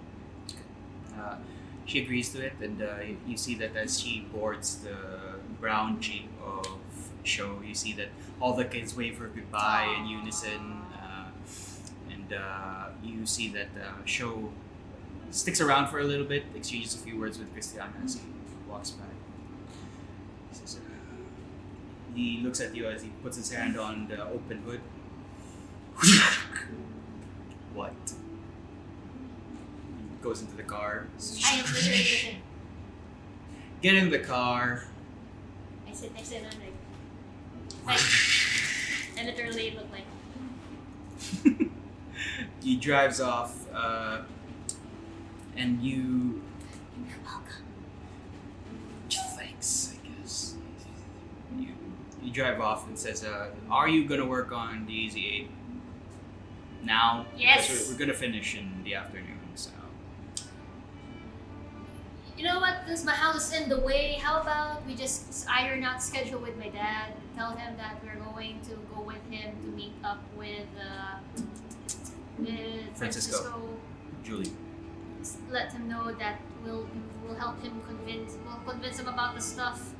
Who knows? Maybe we might be going to the Amaro section. Maybe we might actually go to the Amaro section afterwards. Okay. We can go tell Gordon that day too. Get a lot done today. So you fix up the schedule with them. He does not like Show's presence, but yet knows the necessity of it, and he agrees that he sets up the schedule with you and says that he will meet a little before dark. So Okay. around 8. We'll meet him around 8. So I guess we can have lunch at. Is it already around lunchtime? This is 9, 10, 11. Yeah, it's almost lunchtime, but you can if you're gonna help Show, you can eat at Arthur's junk with the others. I'll ask my dad if he needs my help with the Stargazer. No, he says no, but he's fixed up the armor already with the scrap that Leon delivered. I'll make paan. So I'll let them know that I'll be at Arthur's junk, trying to make sure that Show's CZ8 survives more than it should.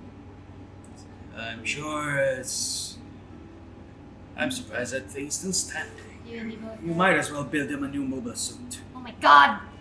You don't have enough supplies for that! I'll ask Tifa if she wants to meet, like, the titular Arthur. She agrees. It's funny that More people. might be best to introduce her to certain individuals in the sector. I think it's a good way to, like, just see the usual people, you know? So you come to Arthur's junk, and you see that Arthur is already there. Tifa's a little uncomfortable because of all the machinery.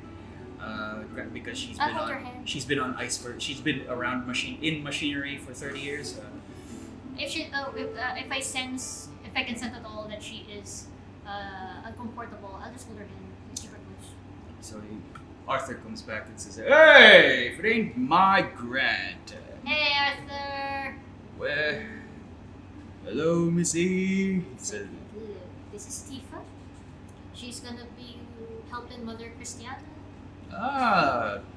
new people. Where did she sail in from? Like you see that he's mellowed out by a lot from his usual gruff persona Around kids. around kids. Aww. Do I know if Arthur's ever had a kid? You would know that he has a son, Okay. but he does not live in this. Oh, not this. Not in Acero. He lives in a different community outside of Acero. Oh wow. Okay. Separated. Yeah, he doesn't really like to talk about it. Ah. That's what you know. All right. So okay. That's cool. Any idea how old his son was? His son would be around. His son would be around a little younger than you. So Oh, he's in okay. his 20s. I wonder if he just wants grandkids. Anyway, so I'll just say, yeah, I'm not entirely sure, but in the meantime, he was just gonna stay with us. Oh, would you like to see the great machines that protect the Acero? I will quickly tell Tifa that he doesn't know that my dad also does machines. Okay. Good timing, because we're just about to unpack one of Show's great finds of last week. Cup noodles. It's gonna be great. Meat flavored. Beef. Arthur, come on. Fish is pretty good, and it's all got. Yeah, but when do you ever get processed flavors every now and then? And Actually, I was hoping, because I kind of wanted to show Tifa the work around here. yeah, we're just about to eat downstairs. Let's go. Okay. I was also, and then I'll just walk it off. You're all in the elevator as it's going down. You see that Show is just quietly idling. He's like really excited for that cup noodles. To say that meta-wise, It's rare. I It's gotta- fucking rare. It's like, hey, thanks for sharing it. I'll just say, I kind of want to really help out because I saw a lot of the scrap, and it's not like I get to really put my hand into it. And, I don't know. and I also kind of felt really bad that I let Sho take a couple of hits when I was with him. Let's do Catcher's job. I know, but it would make me feel really better if I could help out with a bit of the maintenance and the easy, and I promise I won't get in your way. Make And- a persuasion check. I am laying it on as thick as I can. How will you guide this? I'm gonna take out my handheld and I'm going to show him. I'm going to show him a bit of the designs that Sho had, and I'm going to say, wouldn't it be really great if you could aerate the vents in the cockpit so that when the thrusters from the butterfly wings activate, there wouldn't be too much heat stored in the cockpit. Take a second inspiration from me, Yay! because you have one carried over from last time. Right. So that's 2. Aeration! Shit! I would like to use my inspiration. Okay, re-roll that d20. Just the d20. Did you roll 2d4s with that? Yeah, it was a 1. 1 and 1? All ones? No. I want a 1 on the d4 and a 5 on the d20. You have one more d4 with that, because it's a persuasion check. Oh, here, I'll roll a separate d4. Yeah. So 4. So I have a 5 on inspiration. I have a 5 on my d4 so far. And then inspiration use up when I want the motherfucker!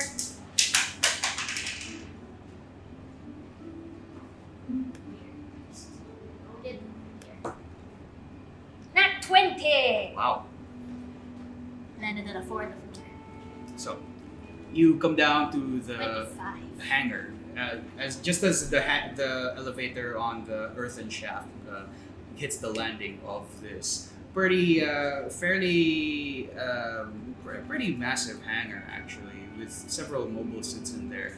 And you see a familiar mobile suit there, a green one, a green mobile suit with a long rifle and a rocket launcher on the shoulder, and a micro missile launcher on the other shoulder. You know it to be the Shaldal Scout, and of Gordon.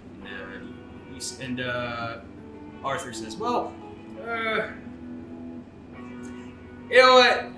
I've always heard big things from Tim about your skills, and people say that you helped build the Stargazer's rings. Let's see what you can do, kid. By the way, with my bonus, it would have been at 30. Yeah, that's why he's allowing you to fiddle with. Like he's like, let's see how well these skills are. You know what?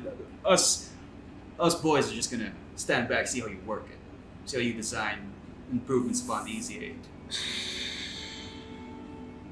Been waiting And you hear that show protests a little bit. It's like, no, just I'm giving the same smile. okay, but don't touch the cockpit much. That's my safe space. 15 years of a safe space.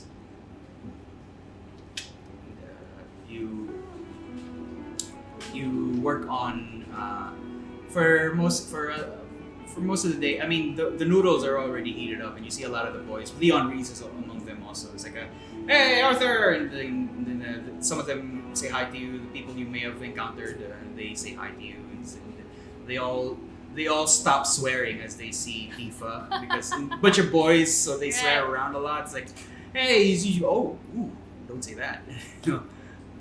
Boys, this is Tifa. Tifa, this is. Yeah, so you give them several names of Arthur's mechanics. It's all men. You see Thomas Bradley. Thomas Bradley. Someone a little in between, quite a bit older than you and quite a bit older than you in show. Probably in his 40s. William Porter. Okay. Someone around your age, but chose to take the mechanics path rather than steel catching. Jonathan Roberts, also another mechanic, and of course Leon Reese. What's the name, Jonathan? Jonathan Roberts.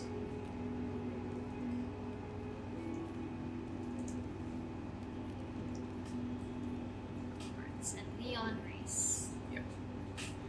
And they basically enjoy a meal with you. They share the cup noodles. They put it all in. They put it all in one big bowl, metal bowl, and they just share around with a ladle. That's and awesome.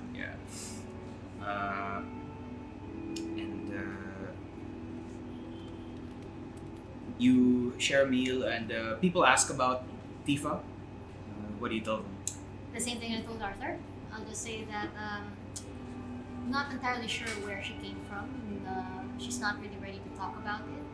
And Where'd you find her? it's just Show doesn't really know what to say. right. It's like actually, Show, why didn't you tell about? Do you know about this?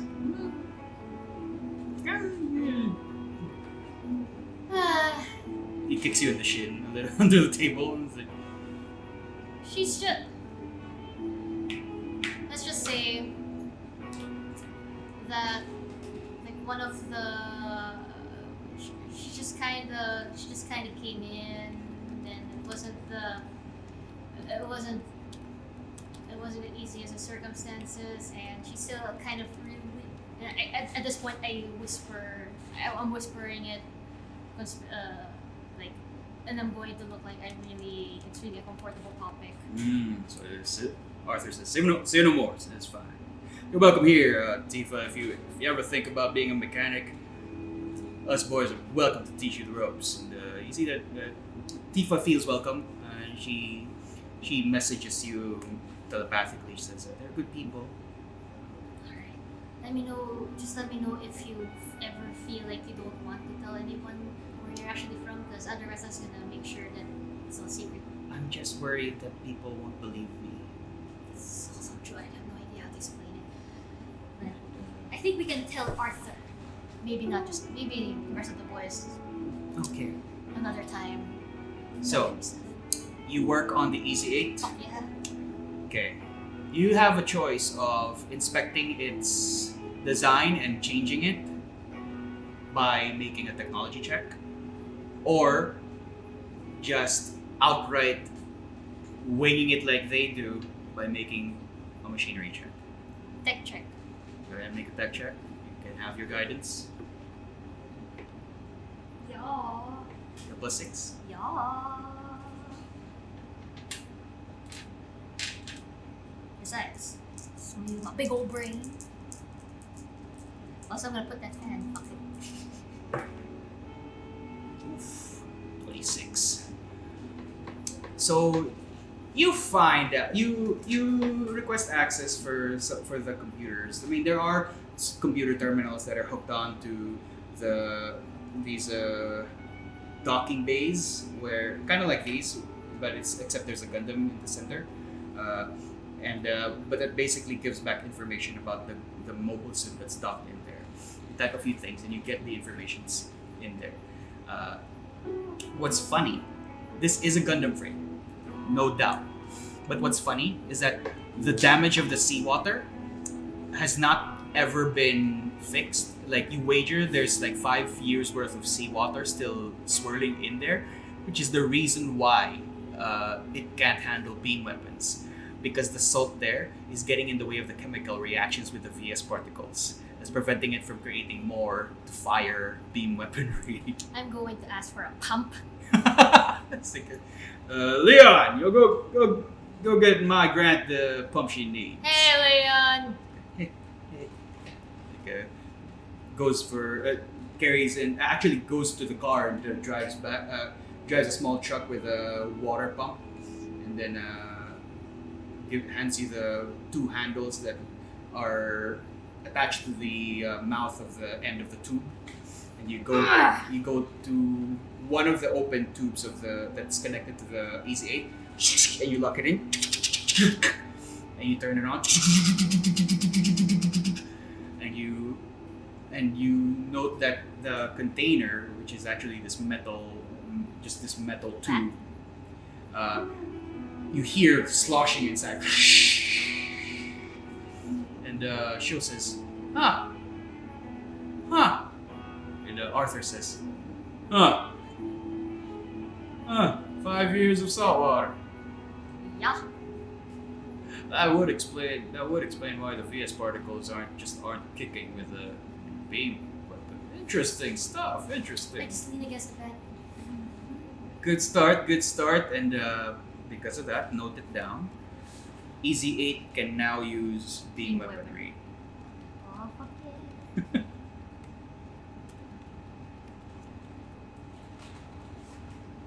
Okay.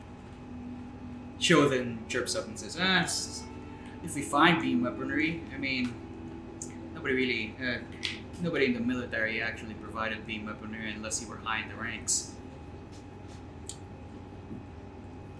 Why? I mean, you were second. I'll talk about it another time. And what's your next? You with that roll of 26. You also note that there is a lot of. There's definitely a lot of incompatibilities there, but because you focused on the technology aspect of it, it's easy enough to ease the process of having the technology, the tech pieces work by rejiggering the operating system. Oh. Basically, what's happening with the Easy 8 is that a lot of the moving parts that they put into it, it's mechanically activated rather than activated by software. Like actual manual levers and buttons and whatevers. But the software the reality is the software is not reading all these hardware inputs. So you just make sure that the hardware is being read by the system, and the computer can now access them. Basically, this means that the Easy 8 has +1 to his AC.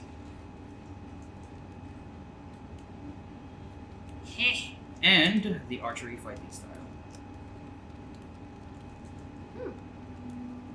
Because Sho has the archery fighting style, but has never applied it Huh.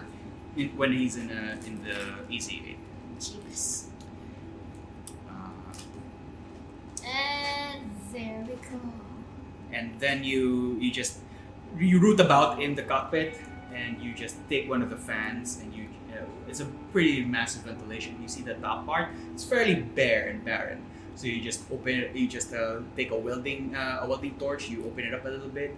You attach it there and make sure that it's attached properly into the cables and the wirings, and you just screw it on. And you note that when you turn on the system, boom, the eyes light up. The sound of the engines don't sound like a screaming kitten. It sounds like flowing wind, rather than, because usually back then with the Easy 8 it's always that sound. But now it feels like it's A smooth purr? a smooth purr. There's that relief there, and as it opens up, the fan turns on. And the show is like, huh. When Arthur says it, huh.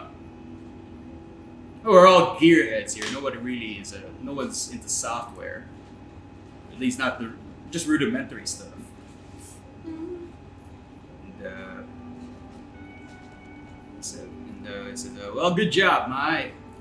I'm honestly impressed. You should probably build your own mobile suit at some point. I can only hope to be as good as you, Arthur. You'll get there someday. Thanks, Arthur. That makes me feel real better. It's about the entire thing was about 3-4 hours, and all this time, during the entire time, Tifa has been just hovering around you, just asking you, if you need a wrench. She doesn't know what a wrench is, but because of your new type connection, she sort of gleans, oh, it's this one. Almost like as if she was sort of sharing your information in that way, but it's something that only she seems capable of doing. That she's that emphatic. Like if she hangs around with you enough, she might actually be a good mobile suit mechanic or pilot. It's good enough. She's like telepathically siphoning information off of you. She's just that powerful of a new type. I'm like, okay. Then while we're doing the finishing touches, I'll ask Arthur, how come what's his name? Gordon? How come Gordon's Gundam is in here? He came here really early in the morning, actually.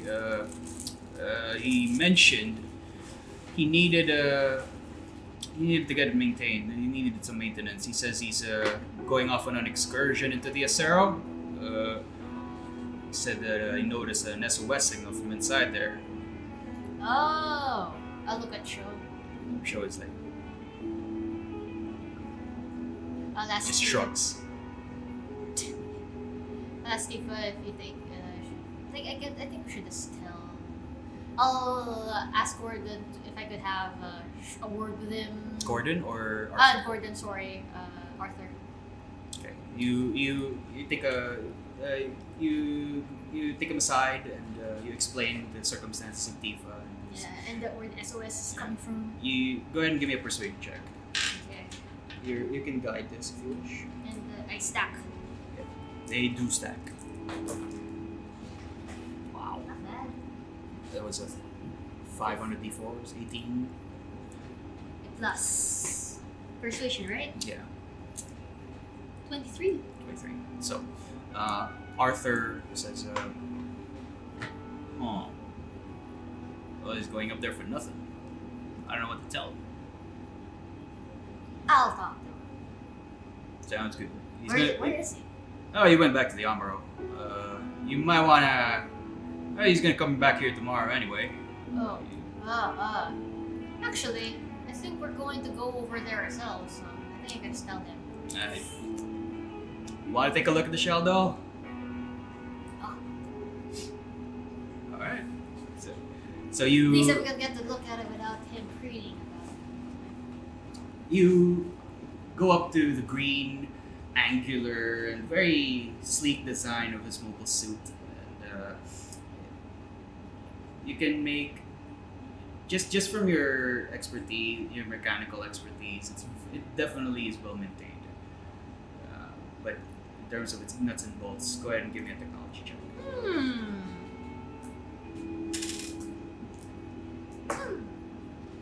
Mine looks so now.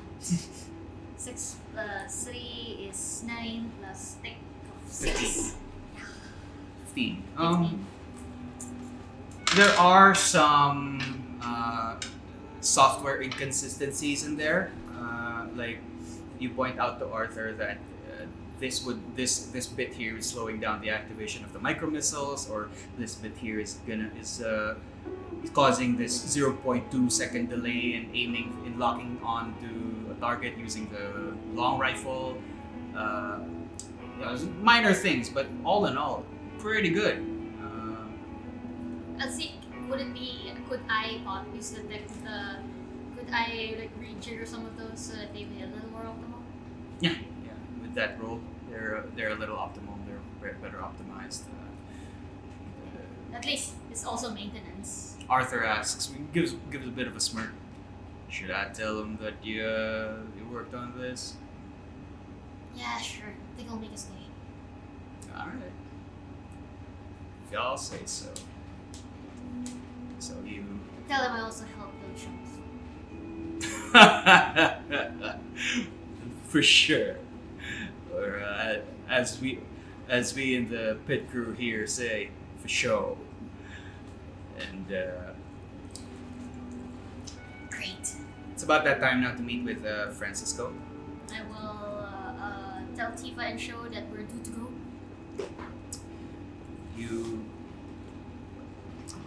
You head out. The pit crew seems to have taken a liking to Tifa as well. Oh. They do enjoy her quiet, comforting company. And, you find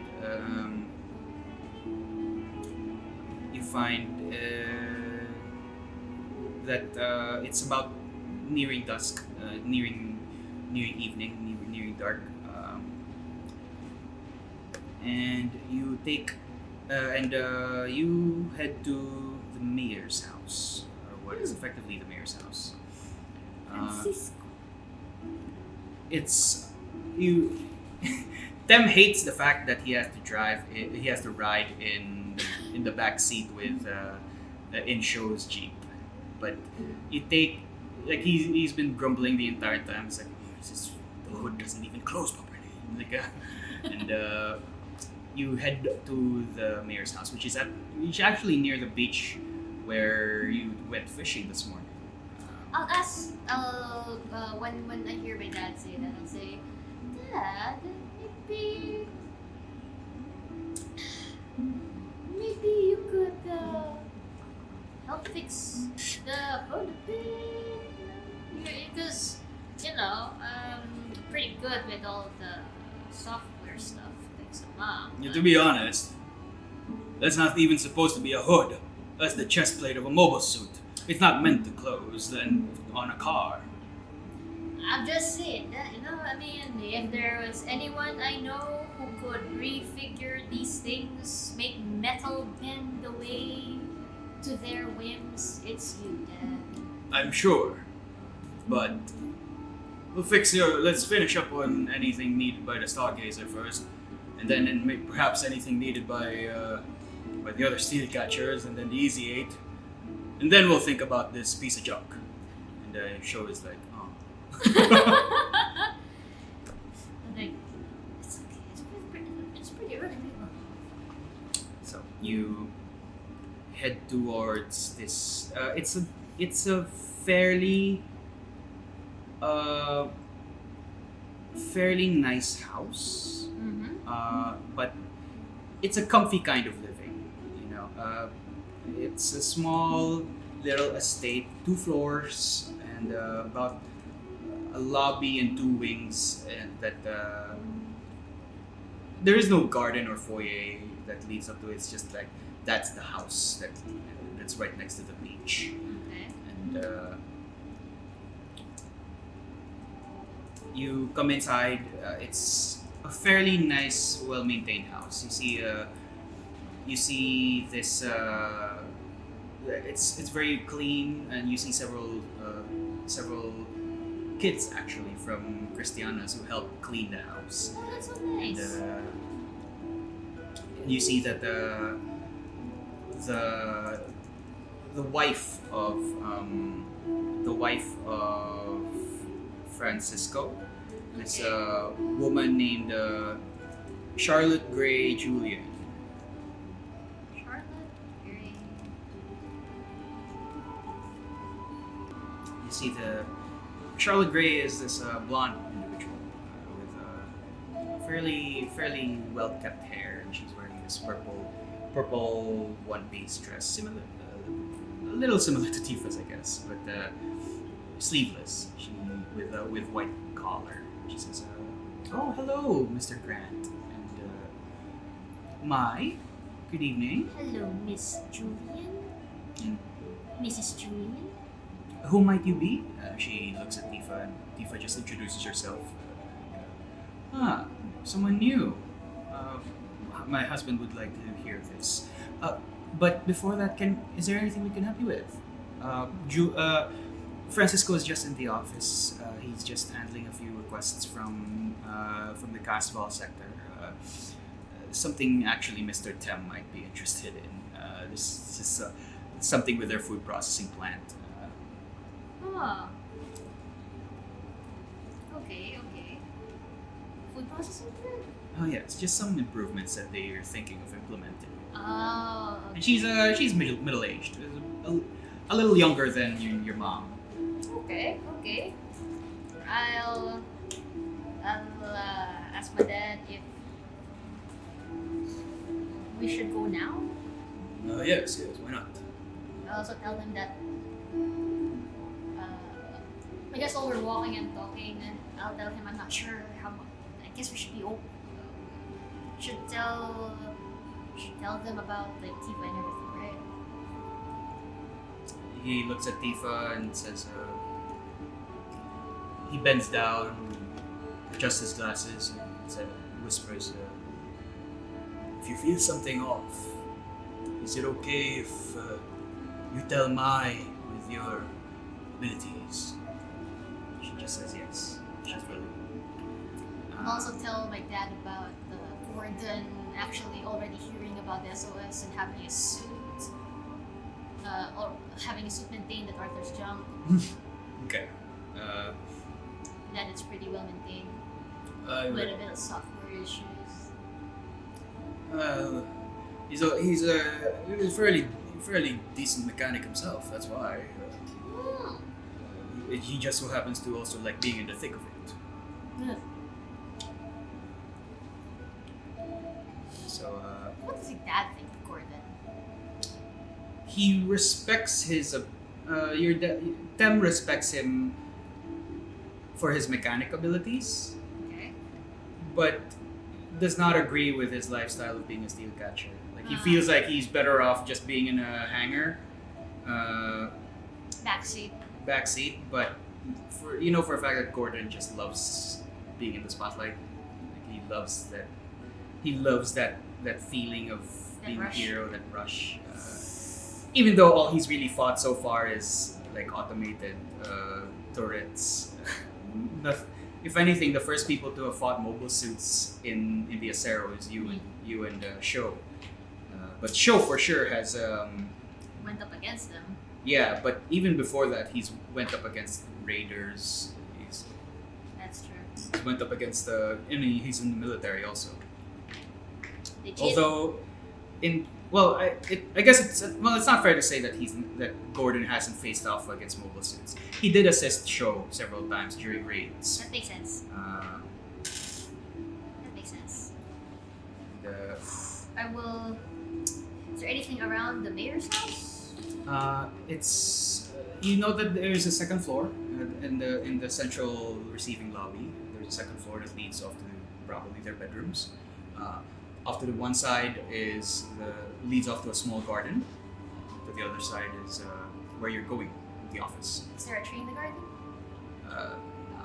Just small shrubberies here and there, small plants. It's hard to maintain plant life here because the soil is artificial and it doesn't go deep enough because of the steel underneath it. I think that I shall never see An actual tree. a natural tree. You come inside this small office, a few books, a few bookshelves, and a few ornaments that seem to imply some pre-war or pre-impact accolade. And you see this tan-skinned individual with gray and black hair, short. He's wearing a very, very comfortable shirt. Although you see hanging from the coat hanger, actually, it's a fairly nice long coat suit. You knock at the door, and he's just on a very primitive phone line that connects to the other sector heads, but it's not nearly sophisticated communications technology from pre-impact times. Okay. And it says, Buenas noches. Come in. it's, Senor Grant, good timing. I have a request from the Casval sector. and Tem just says, Yes. Tomorrow, for sure. and Show interrupts and says, "For sure, I'll stop talking." I elbow him. Ow, okay. And Francisco looks and says, Lasto, senor. and Las líneas. What is this about? I think we should start at the beginning, sir, because it's a pretty wild story. okay. But we kind of came in all together because it's for verification purposes. Because if I came in alone, I think you'd think I'm just crazy. Okay, see. Have a seat.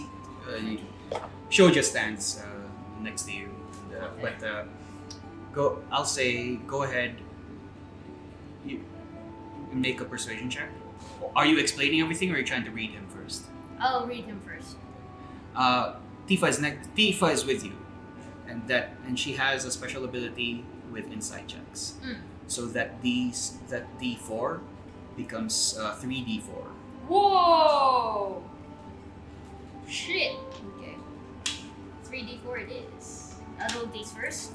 Oh, but this is already mine on top of her and hers. Yes, it's on top of my new type die. 8. So far, okay. Okay.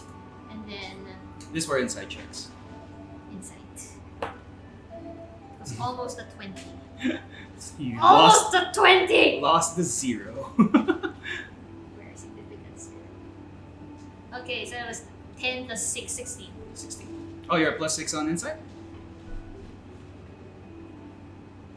That's 4. 14. 14. Okay. He seems as you start off, he seems a little surprised, but a little more, but definitely willing to listen to your explanation. And Tifa is a little unsure. She seems to want to trust the mayor, Okay. or the sector head, but Tifa also shares that in telepathically that she says he's worried about what you might say next. At what part is this? When you I suppose you mentioned that you were getting up on the Acero. Mhm. She says it might be related to the SOS signal. Okay. I will explain next that the SOS signal that they're hearing now is actually from a cryogenic pod holding a single little girl. And Las Niñas is Senora Tifa. 30 years.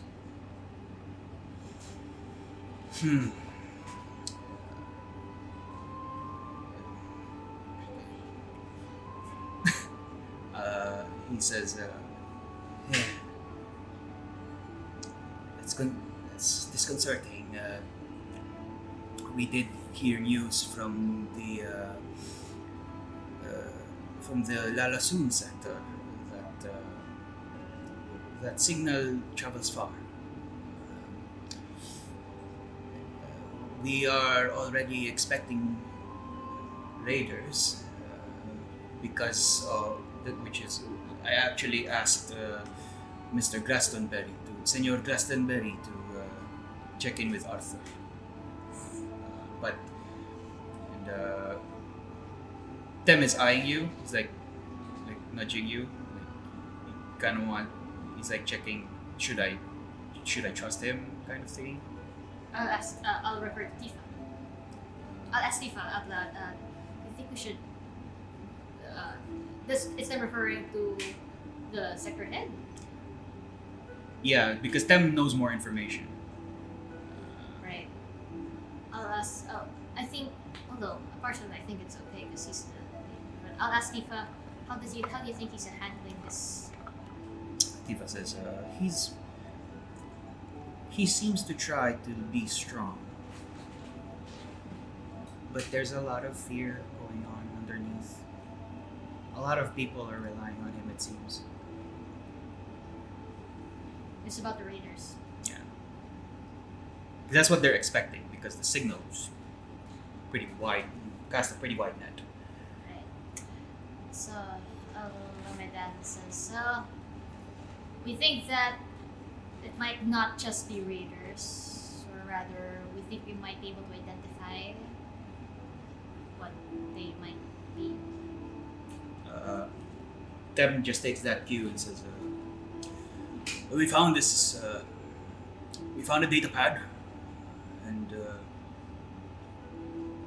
it has contained information about the pod and the signal that it would send. And he's still giving you ample time to interrupt him if you want to. Okay. The signal has an encrypted message to the ESF. Oh shit, I forgot I'm supposed to do that. Yeah. We don't know the contents so far, but he doesn't say the new type bits. He just says, we have a feeling Blue Cosmos is involved. You see that you notice now he has tan skin and everything, but that same thing you can't pinpoint his ethnicity. Oh shit. And Tifa, from Tifa you hear he's very scared.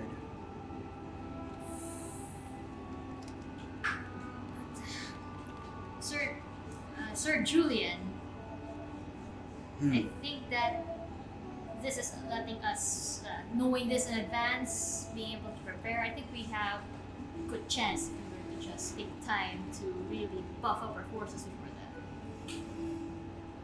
Agreed. I will set up a meeting with the steel catchers tomorrow. Would you be willing to, you and Senora Alastor, would you be willing to... Of course! I'll make that, right?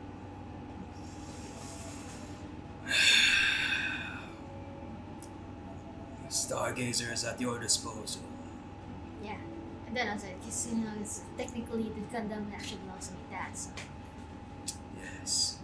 The Gundam belongs to me. And, 100%. you see... You can tell, just like, as soon as he mentions Blue Cosmos, that Francisco's eyes just... Oh, shit. That there's that oh shit moment in his head that it seems like Blue Cosmos really has this notoriety amongst coordinators, and especially considering that Francisco is old enough to live in pre-war days, pre-impact days. Oh shit. So he knows what it's like. Shit. Okay. So that there's no wonder the fear is that much more palpable. Yeah, the fear is real for them. You can go ahead and make a history check for me. I hope that it's nothing particularly. I can't guide this. Oh, I can! Yeah, why not? Why not? I'm annoyed. So that's just. What was the D4 on? Just a 3. Alright, that's not bad. 11? That's not bad. 11 plus 6. 17? Yeah, it's one of those. In some of the articles you may have read before, it's one of those bold-faced lies that pre-impact media would, or not pre-impact media, because pre-impact journalism actually reported on heinous crimes committed by Blue Cosmos, Oh shit. like genocidal levels of heinous crimes. But the ESF and the Blue Cosmos higher ups, they touted it as fake news. They touted it. It was bold-faced lies of denial. So these guys are bad news for coordinators. You've seen like even during the war days, it's a war crime to destroy to use tactical nuclear devices, especially against space colonies, because have that kind of breach in a space colony, it's just gonna crumple in on itself because of the sudden differences in pressure. One of the more heinous acts of Blue Cosmos is called the Junius 7 incident, or the Bloody Valentine incident, Okay.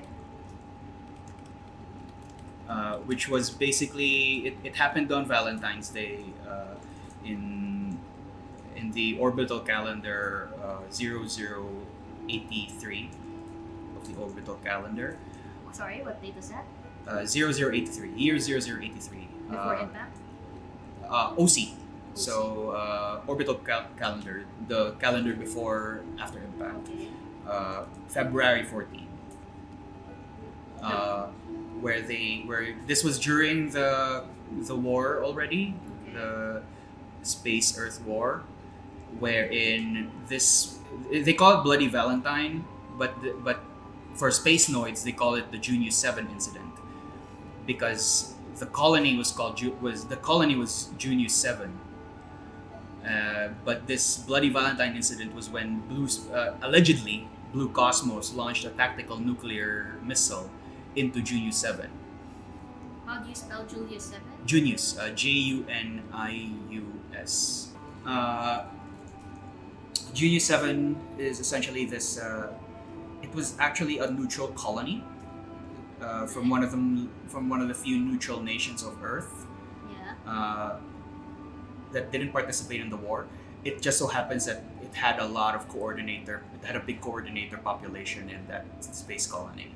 Okay. So during this incident, alleges that Blue Cosmos launched a tactical nuclear missile and killed everyone in the colony.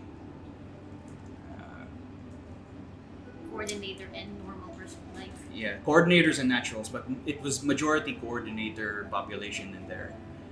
And the Bloody Valentine incident is this is one of the triggers that escalated the war, and one of the factors that would lead into the final impact. Oh boy. It's a big deal for sure, and this is essentially like the pre-war legacy or the pre-impact legacy of Blue Cosmos. I don't know how exactly, but I kind of want to make sure that he isn't thinking of anything drastic. Make an insight check. You are with Tifa. Those 3D3s again? 3d4s. 3D4s. I'll roll these first. Wow. It's a 6. I'll be honest, the 4 was probably deeper. 6 plus 8. Gods above. You have inspiration. Yeah, I'll use it. Okay. That's your second inspiration. You're fresh out. Not fresh out. It's okay. I will just inspire me.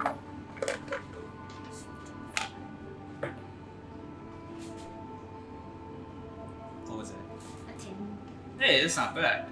that's 20 total. 6 plus 10 force 4. Yeah.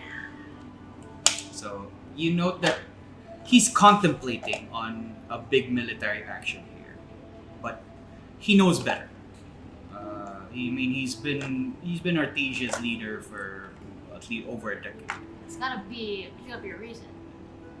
I mean, like he knows what he's doing. It's just that, but you know that you could swear, like for a flash of a second there while you were reading into Francisco, a flash of this, a glimpse of his mind, perhaps. Yeah. Likely because you're with Tifa, you wager, but you did see this flash of big armed military force standing against that's standing in front of the borders of Acero to protect the island. But it's just one of those flights of fancy that I wish I had that kind of army, kind of thing. Just he had a large. Yeah, like one of those. If I could collect all the steel catchers with their mobile suits, I would. But maybe more tact is better here. I think so too. My dad didn't recognize the commander general in me and Tifa's dream. Show did. Yeah, that's how I know he was commander general. I'll just ask. Commander. He was a commander.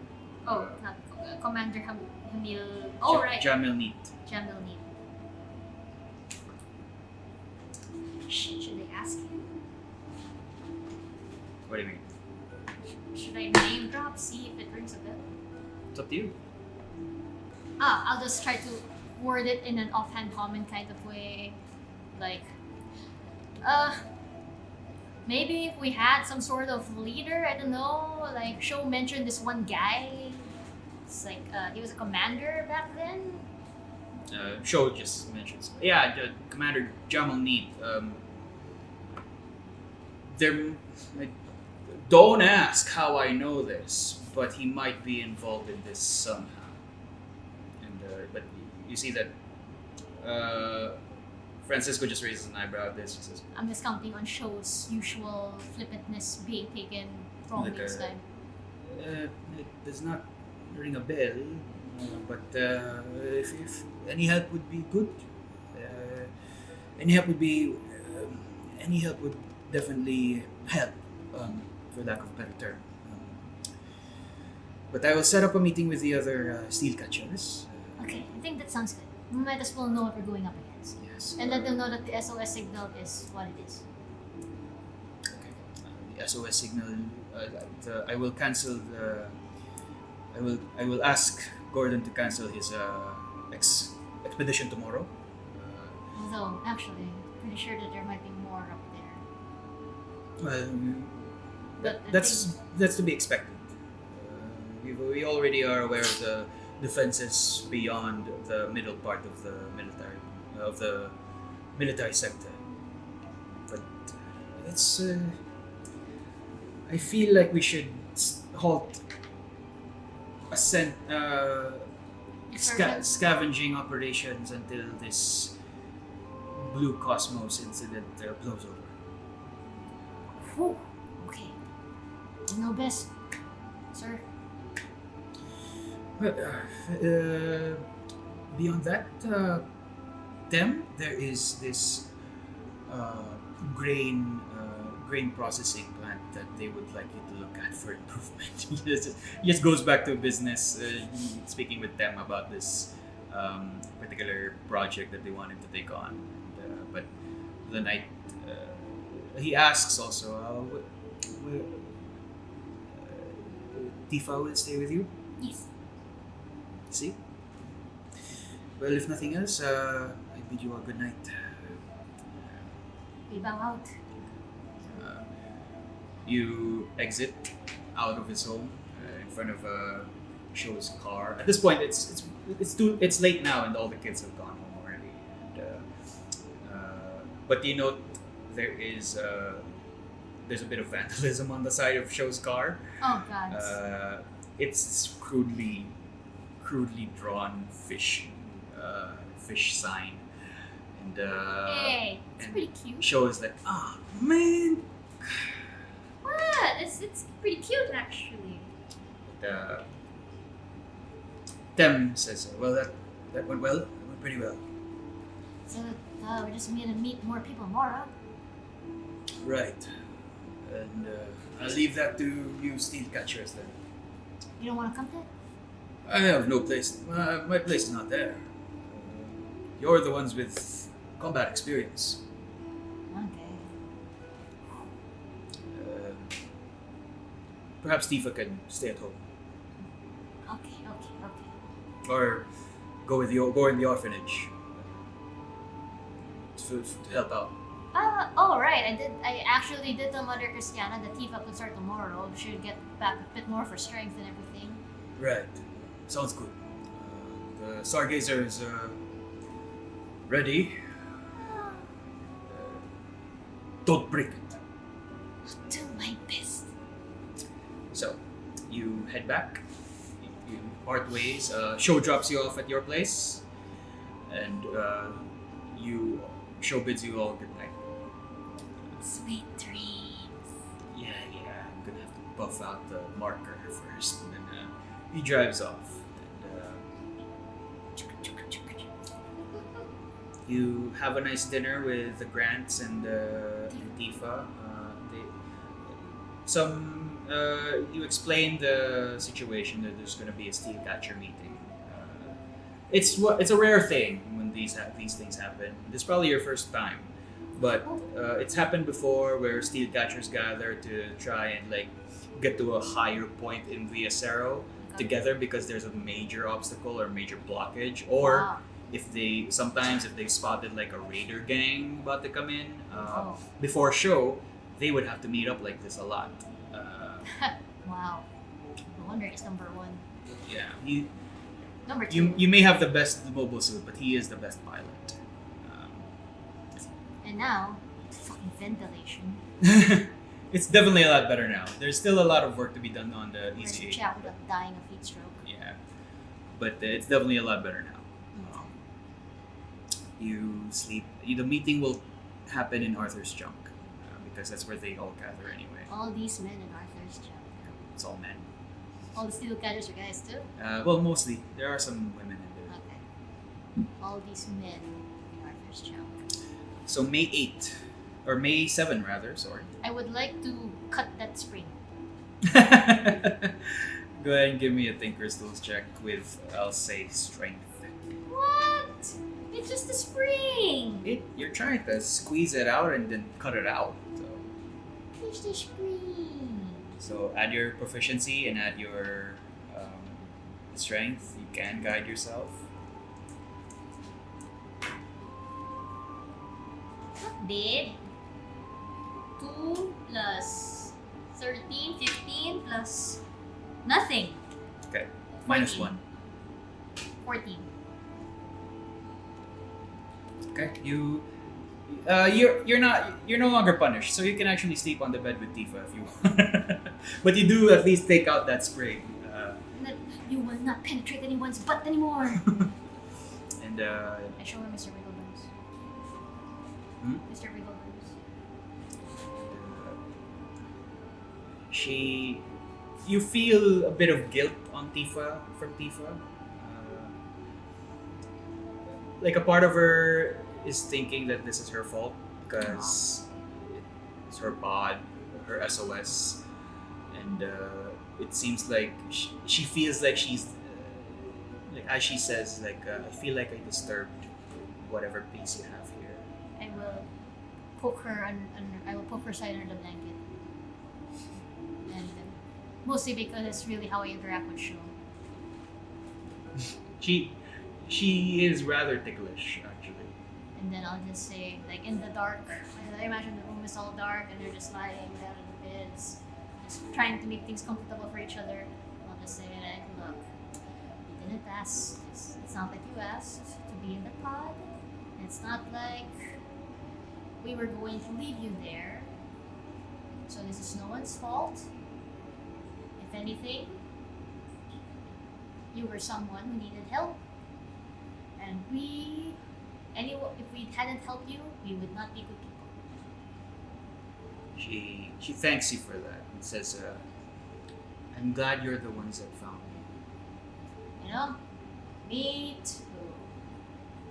So, you sleep, you don't dream. I was going to burn myself. My ex probably gonna be like, I see you. I see you. But the morning comes, and after a bit of breakfast, you all head to Arthur's junk. And there are a lot of mobile suits in the back. Ooh. You see several. They are not particularly impressive. It's not like the Shaldal Scout or the Easy 8 or the Stargazer. We are definitely in the top 3. You're you're definitely in the top 3. Shit, where is that? But essentially, they are very rudimentary looking things. Like one of them even looks like. Actually, I can take a look at it here. You can. I will not look at the. Okay. Where is that? Oh, there it is. There it is. Okay, here it is. So, some of them look like a very trimmed down version of the Shaldal Scout of Gordon, and it is just called the Shaldal. It has very rudimentary equipment, just a beam, not even a beam saber, a beam knife, and a simple mobile weapon pistol. They're like level 1. Yeah. You see actual construction worker style, orange or yellow mobile suits with actual shovels, because those are actually one of the more useful things to bring in a climb in the Acero. Makes sense. And some more guard units, very rudimentary, these square-headed, violet-looking mobile suits. Definitely not at all military. Like even their torsos and what they can hold. Yeah. The forces of the islands are not at all impressive, which is why it's so scary to have a raider attack, because before show it was them and the Shaldal Scout, and the Shaldal Scout was the best of them, which is impressive, but these are if these are your wingmen, you are not likely gonna you're gonna carry. Yeah, you're gonna carry. So Okay. you are all gathered around. You're actually at the hangar, and there's this steel circular table with a map of the Acero. I wear something a little nicer than my usual. Yeah. Show is there, and all these other steel catchers, a smattering of individuals, mostly your age. You see a few women there. You know some of them. This long black-haired woman named Taryn Walls. Huh. She pilots one of the Shaldals. Okay. Basic Shaldals. You see another one named Jillian Wolf. She is said to be. She is a blonde-haired individual, short blonde hair, and you note that she has a Shaldal with a sniper rifle. What's her name? What's her first name again? Jillian Wolf. Julian. Okay. And a bunch of men, mostly men also, named rather Asian looking, named Goda Kazuo. Goda Kazo. Kazuo. Kazu. Yeah. He is in the actually those shovel wielding mobile suits are called Desperados. Yeah.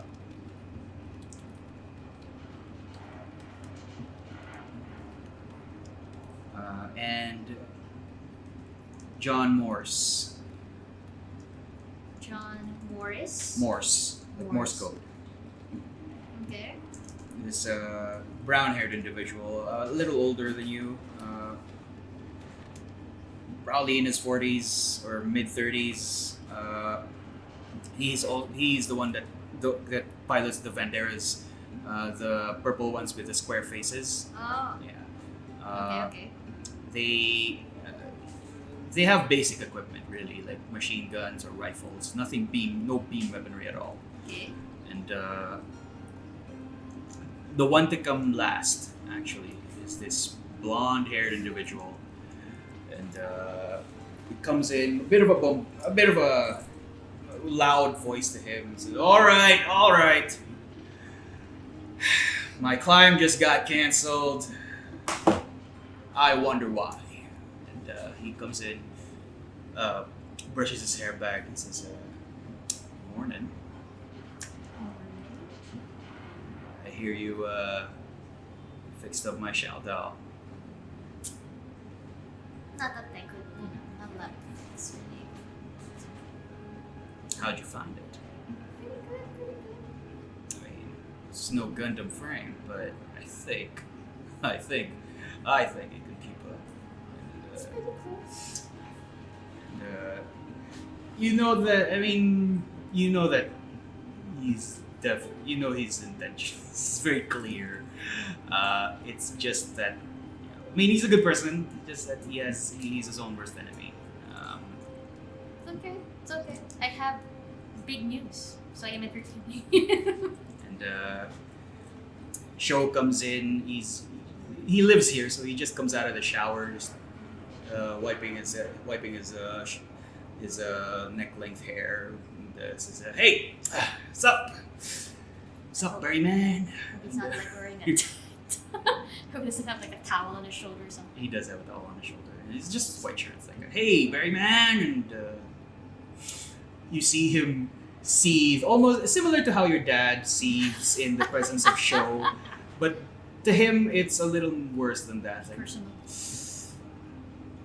Alastor? Morning show. I was just having a conversation with Milena. At that, I'm just gonna like, oh, psh. Then, oh, psh. None of my parents call me Milena. Yes. So, Show, get that towel off your shoulders. Why? The presence of company, come on, man. They're not exactly polite company. I mean, it's just me and my best buddy here. I just pulled He's really, he's egging him on. I know. I just pulled up the towel and like, So and Gordon comes and just says, "That aside,"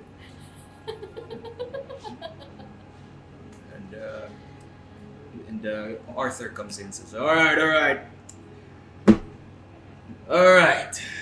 So, according to Francisco, there's gonna be we're probably gonna get attacked, or at least we're gonna get caught in the middle of a battle between two forces, and some of these forces are said to be Blue Cosmos. And you see several of the some of the pilots, particularly Jillian Wolf. no Look- ethnicity. No ethnicity, but actually you can tell the ethnicity, the Caucasian. There's definitely a lot of Caucasian there. Okay. But she does look uncomfortable. Okay. But she is young. Oh. Probably around a little older than you. Okay. So either her parents managed to squeeze out one more coordinator operation, or she knows a coordinator. And you are called upon by Arthur and says, "So Maya's gonna tell you all the situation." Says, Oh. Okay. Well, Ah. but, And the others are like just nodding, but Gordon is like, "Yes, hello, good morning." I'm like, He's like brushes his hair back. does he actually wear perfume cologne or something? No, but he has a lot of hair product. Uh, It's one of the things he finds and he It's his hoards it. vanity. Yeah, it's his vanity. if Sho has his Jacket. stupid Jeep, And my he dad has has his hair. your dad has his hair. Gordon also has his hair. His hair product. Hair product. Okay, I'm going to say. Alright. What I'm going to say might not be what you expected coming out here today, but you're gonna want to listen. It's a doozy. First of all, the SOS signal. It's from a raid, not a raid, it's from an excursion me and Sho did the day before, in the mid-levels. You know what? The mid-levels. We thought that there was some kind of weird energy thing that it was being used up. Turns out it was powering a, get this, cryogenic pod. Like you hear some murmurs in there, and It's sci-fi, I know, not so much fight, just a lot of sci. yeah, and you see that Gordon says, "Quiet down, everybody. I'm trying to listen." I actually appreciate, but okay. So thick. That's his thing. He lays it on really thick. It's like- Subtlety is not his strong point. Thanks. Anyway. Anytime. So, the person in the pod is here. She's safe. She's getting used to the island life. But it was her pod that was sending out the SOS signal, so really, that's done, supposedly. But from what we get, that. By the way, couldn't I have decoded the message already last night? You went to bed. Alright, I'll make a note to do it later. Yeah. I'll just say that the SOS signal should have already died like a couple of minutes after we finished up with the pod and everything. But the signal was strong and wide, and if the rest of the islands heard it, there's a good chance it was heard far off. Maybe in other communities, maybe in other places that might have been picked up by Blue Cosmos. That's when people start piping up. You see John Morse, this brown-haired individual about your age, says, "Sorry,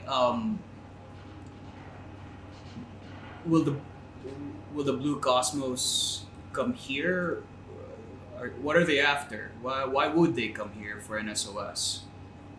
We don't know exactly why. It's just that the message had very strong. It was meant to be picked up by ESF because of sending that kind of signal. We don't know what the message is yet, really. Still working on decoding it. I keep forgetting. But we have, from the information we get, there's also a bit of. There seems to be some hints of Blue Cosmos signal, and I'm pulling this out of my ass. There seems to be a hint of Blue Cosmos signal in there too, but we're working on confirming it. Can't say that the potential isn't high though. And you see that Jillian Wolf, sniper, says,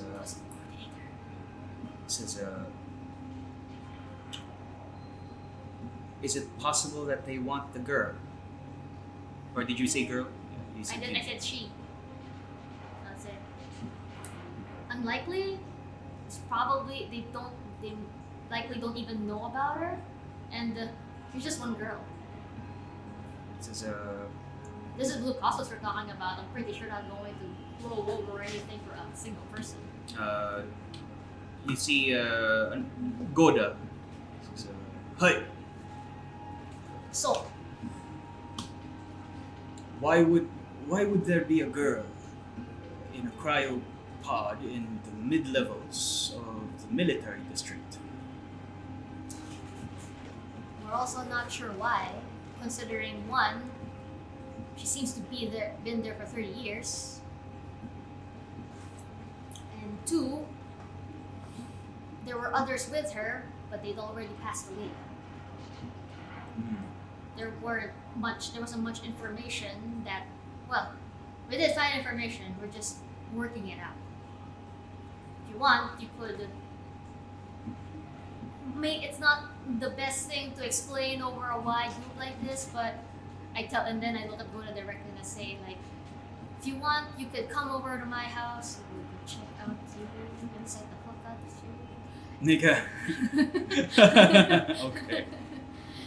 We're willing to talk personally, one-on-one with anybody here. It's just that I don't want any of the message to get garbled up if I'm talking like this to everyone else. Okay. I'll say for the entire Steelcatcher teams, go ahead and give me a persuasion check. Oh man, I should not have used all of my inspiration.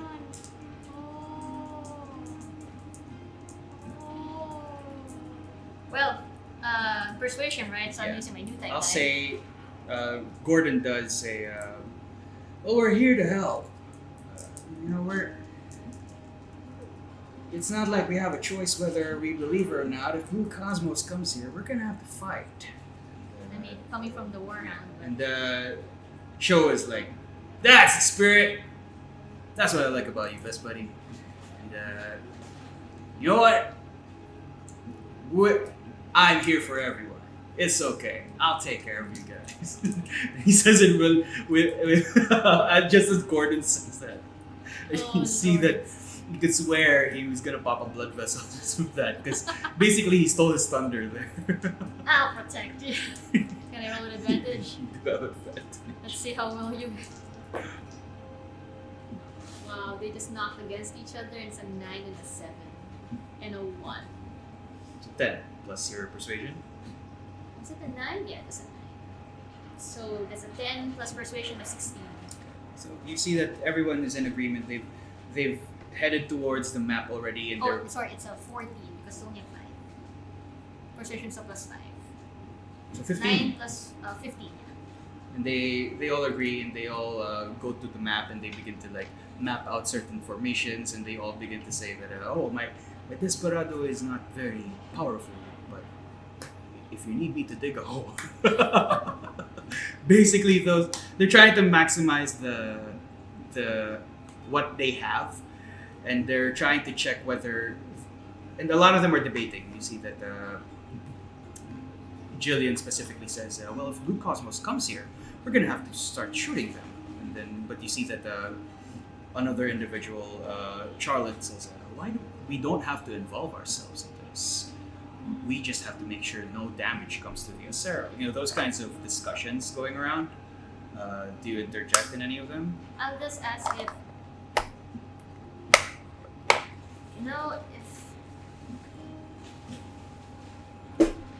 has anyone encountered any mobile suit that might have and then I start like name drop. I do it in a way that makes it look like I'm just pulling it at the top of my head, and I start naming the weapons that were present in my dream. They all look pretty sharp, and you see that Arthur himself says, are you saying these are the kinds of weapons we'll be facing? And then I'll say 3 in particular. And then I name the scythe, The bird, and the calamity. Those with all the guns and cannons and stuff. And Arthur says, Gordon, your heroics might have to take a back seat on this one. Anything that might help. I may be upplaying a lot of things. It's better that than downplaying things, Well, from what I can tell, if there is a battle that's gonna come and we're not involved, it's best that we keep our distance until they close in. We'll fire a few warning shots, but if we're facing off against armaments of that caliber, they're not gonna. What a warning shot's gonna be about as best as Goda's Desperado here, and Goda's just hey. Any chance you might have had some kind of... Anyone heard of a commander still around, maybe? They don't seem to react to that? No, oh, nobody else is a soldier. Only Sho was. Everyone here is a civilian or someone who does steel catching for a living. Some have combat experience, but none of the level that Sho is, or you maybe. Okay. Shit. Well, I'll say that might be good to watch out for if we have any scouts or anything. Might be good to keep an eye out for any possible warships. And Sho just says, well, that's from what I can tell, the only combat-ready mobile suits we have around here that can. Might I remind everybody that we're gonna, whoever's gonna try and intervene in this possible situation, we're gonna have to fight over water. There's not a lot of ground to land on, so which is why I have my Easy 8 butterfly wings, and everyone is like, "Oh God!" Everyone has that kind of reaction because it's such a bad name. It's like a tramp stamp. Yeah, actually. Or a Gundam. And so flight capabilities or sniping capabilities, that would be very good. And Jillian, you're pretty good at sniper. And best buddy, I'm pretty sure you can back us up right in the back lines with the power of your long rifle that isn't as long as a sniper rifle, but that's okay. You're still in this fight. He's like, Also laying it on, hella thick. And, Gordon says, no, I will fight with you, and I will protect you, Mai. I didn't work on my Shao doll for nothing. I think I'll need some kind of flight capability now that I think about it. The Stargazer does have flight capability by default. The Royasaurus. It's the Royasaurus that doesn't, which Tem is already working on. Yeah, I'll just say about it. Yeah, I should work on the Royasaurus. And when the moment that Gordon says, "I'll need to protect my," I look like I need to think about the Royasaurus. I just look like I'm not paying attention. Oh, this poor bastard. The Royasaurus, because I don't have the heart to reject him at the same time. The Royasaurus. So, as everyone is in discussion and they're all like planning about, you note that at this point, everyone has sort of agreed to just try and intervene only when necessary. But if the Blue Cosmos does arrive with such a force, they will only ever fight if they have to. Because they just don't have the kind of. I mean, you've seen it in the dream. You've seen the mobile suits that they possess, and while the other ship may have their own, Tifa did say that that other ship will die if no one intervenes. So, yeah. And, It's just a matter of where the fuck's that other ship. yeah. And you were all discussing a little bit in the hangar until you hear blaring in the intercoms. It's like, guys, stop the meeting. There are 2 warships just away from the shores. They are in heated combat. There's a lot of explosions. Oh my god, there's so many explosions.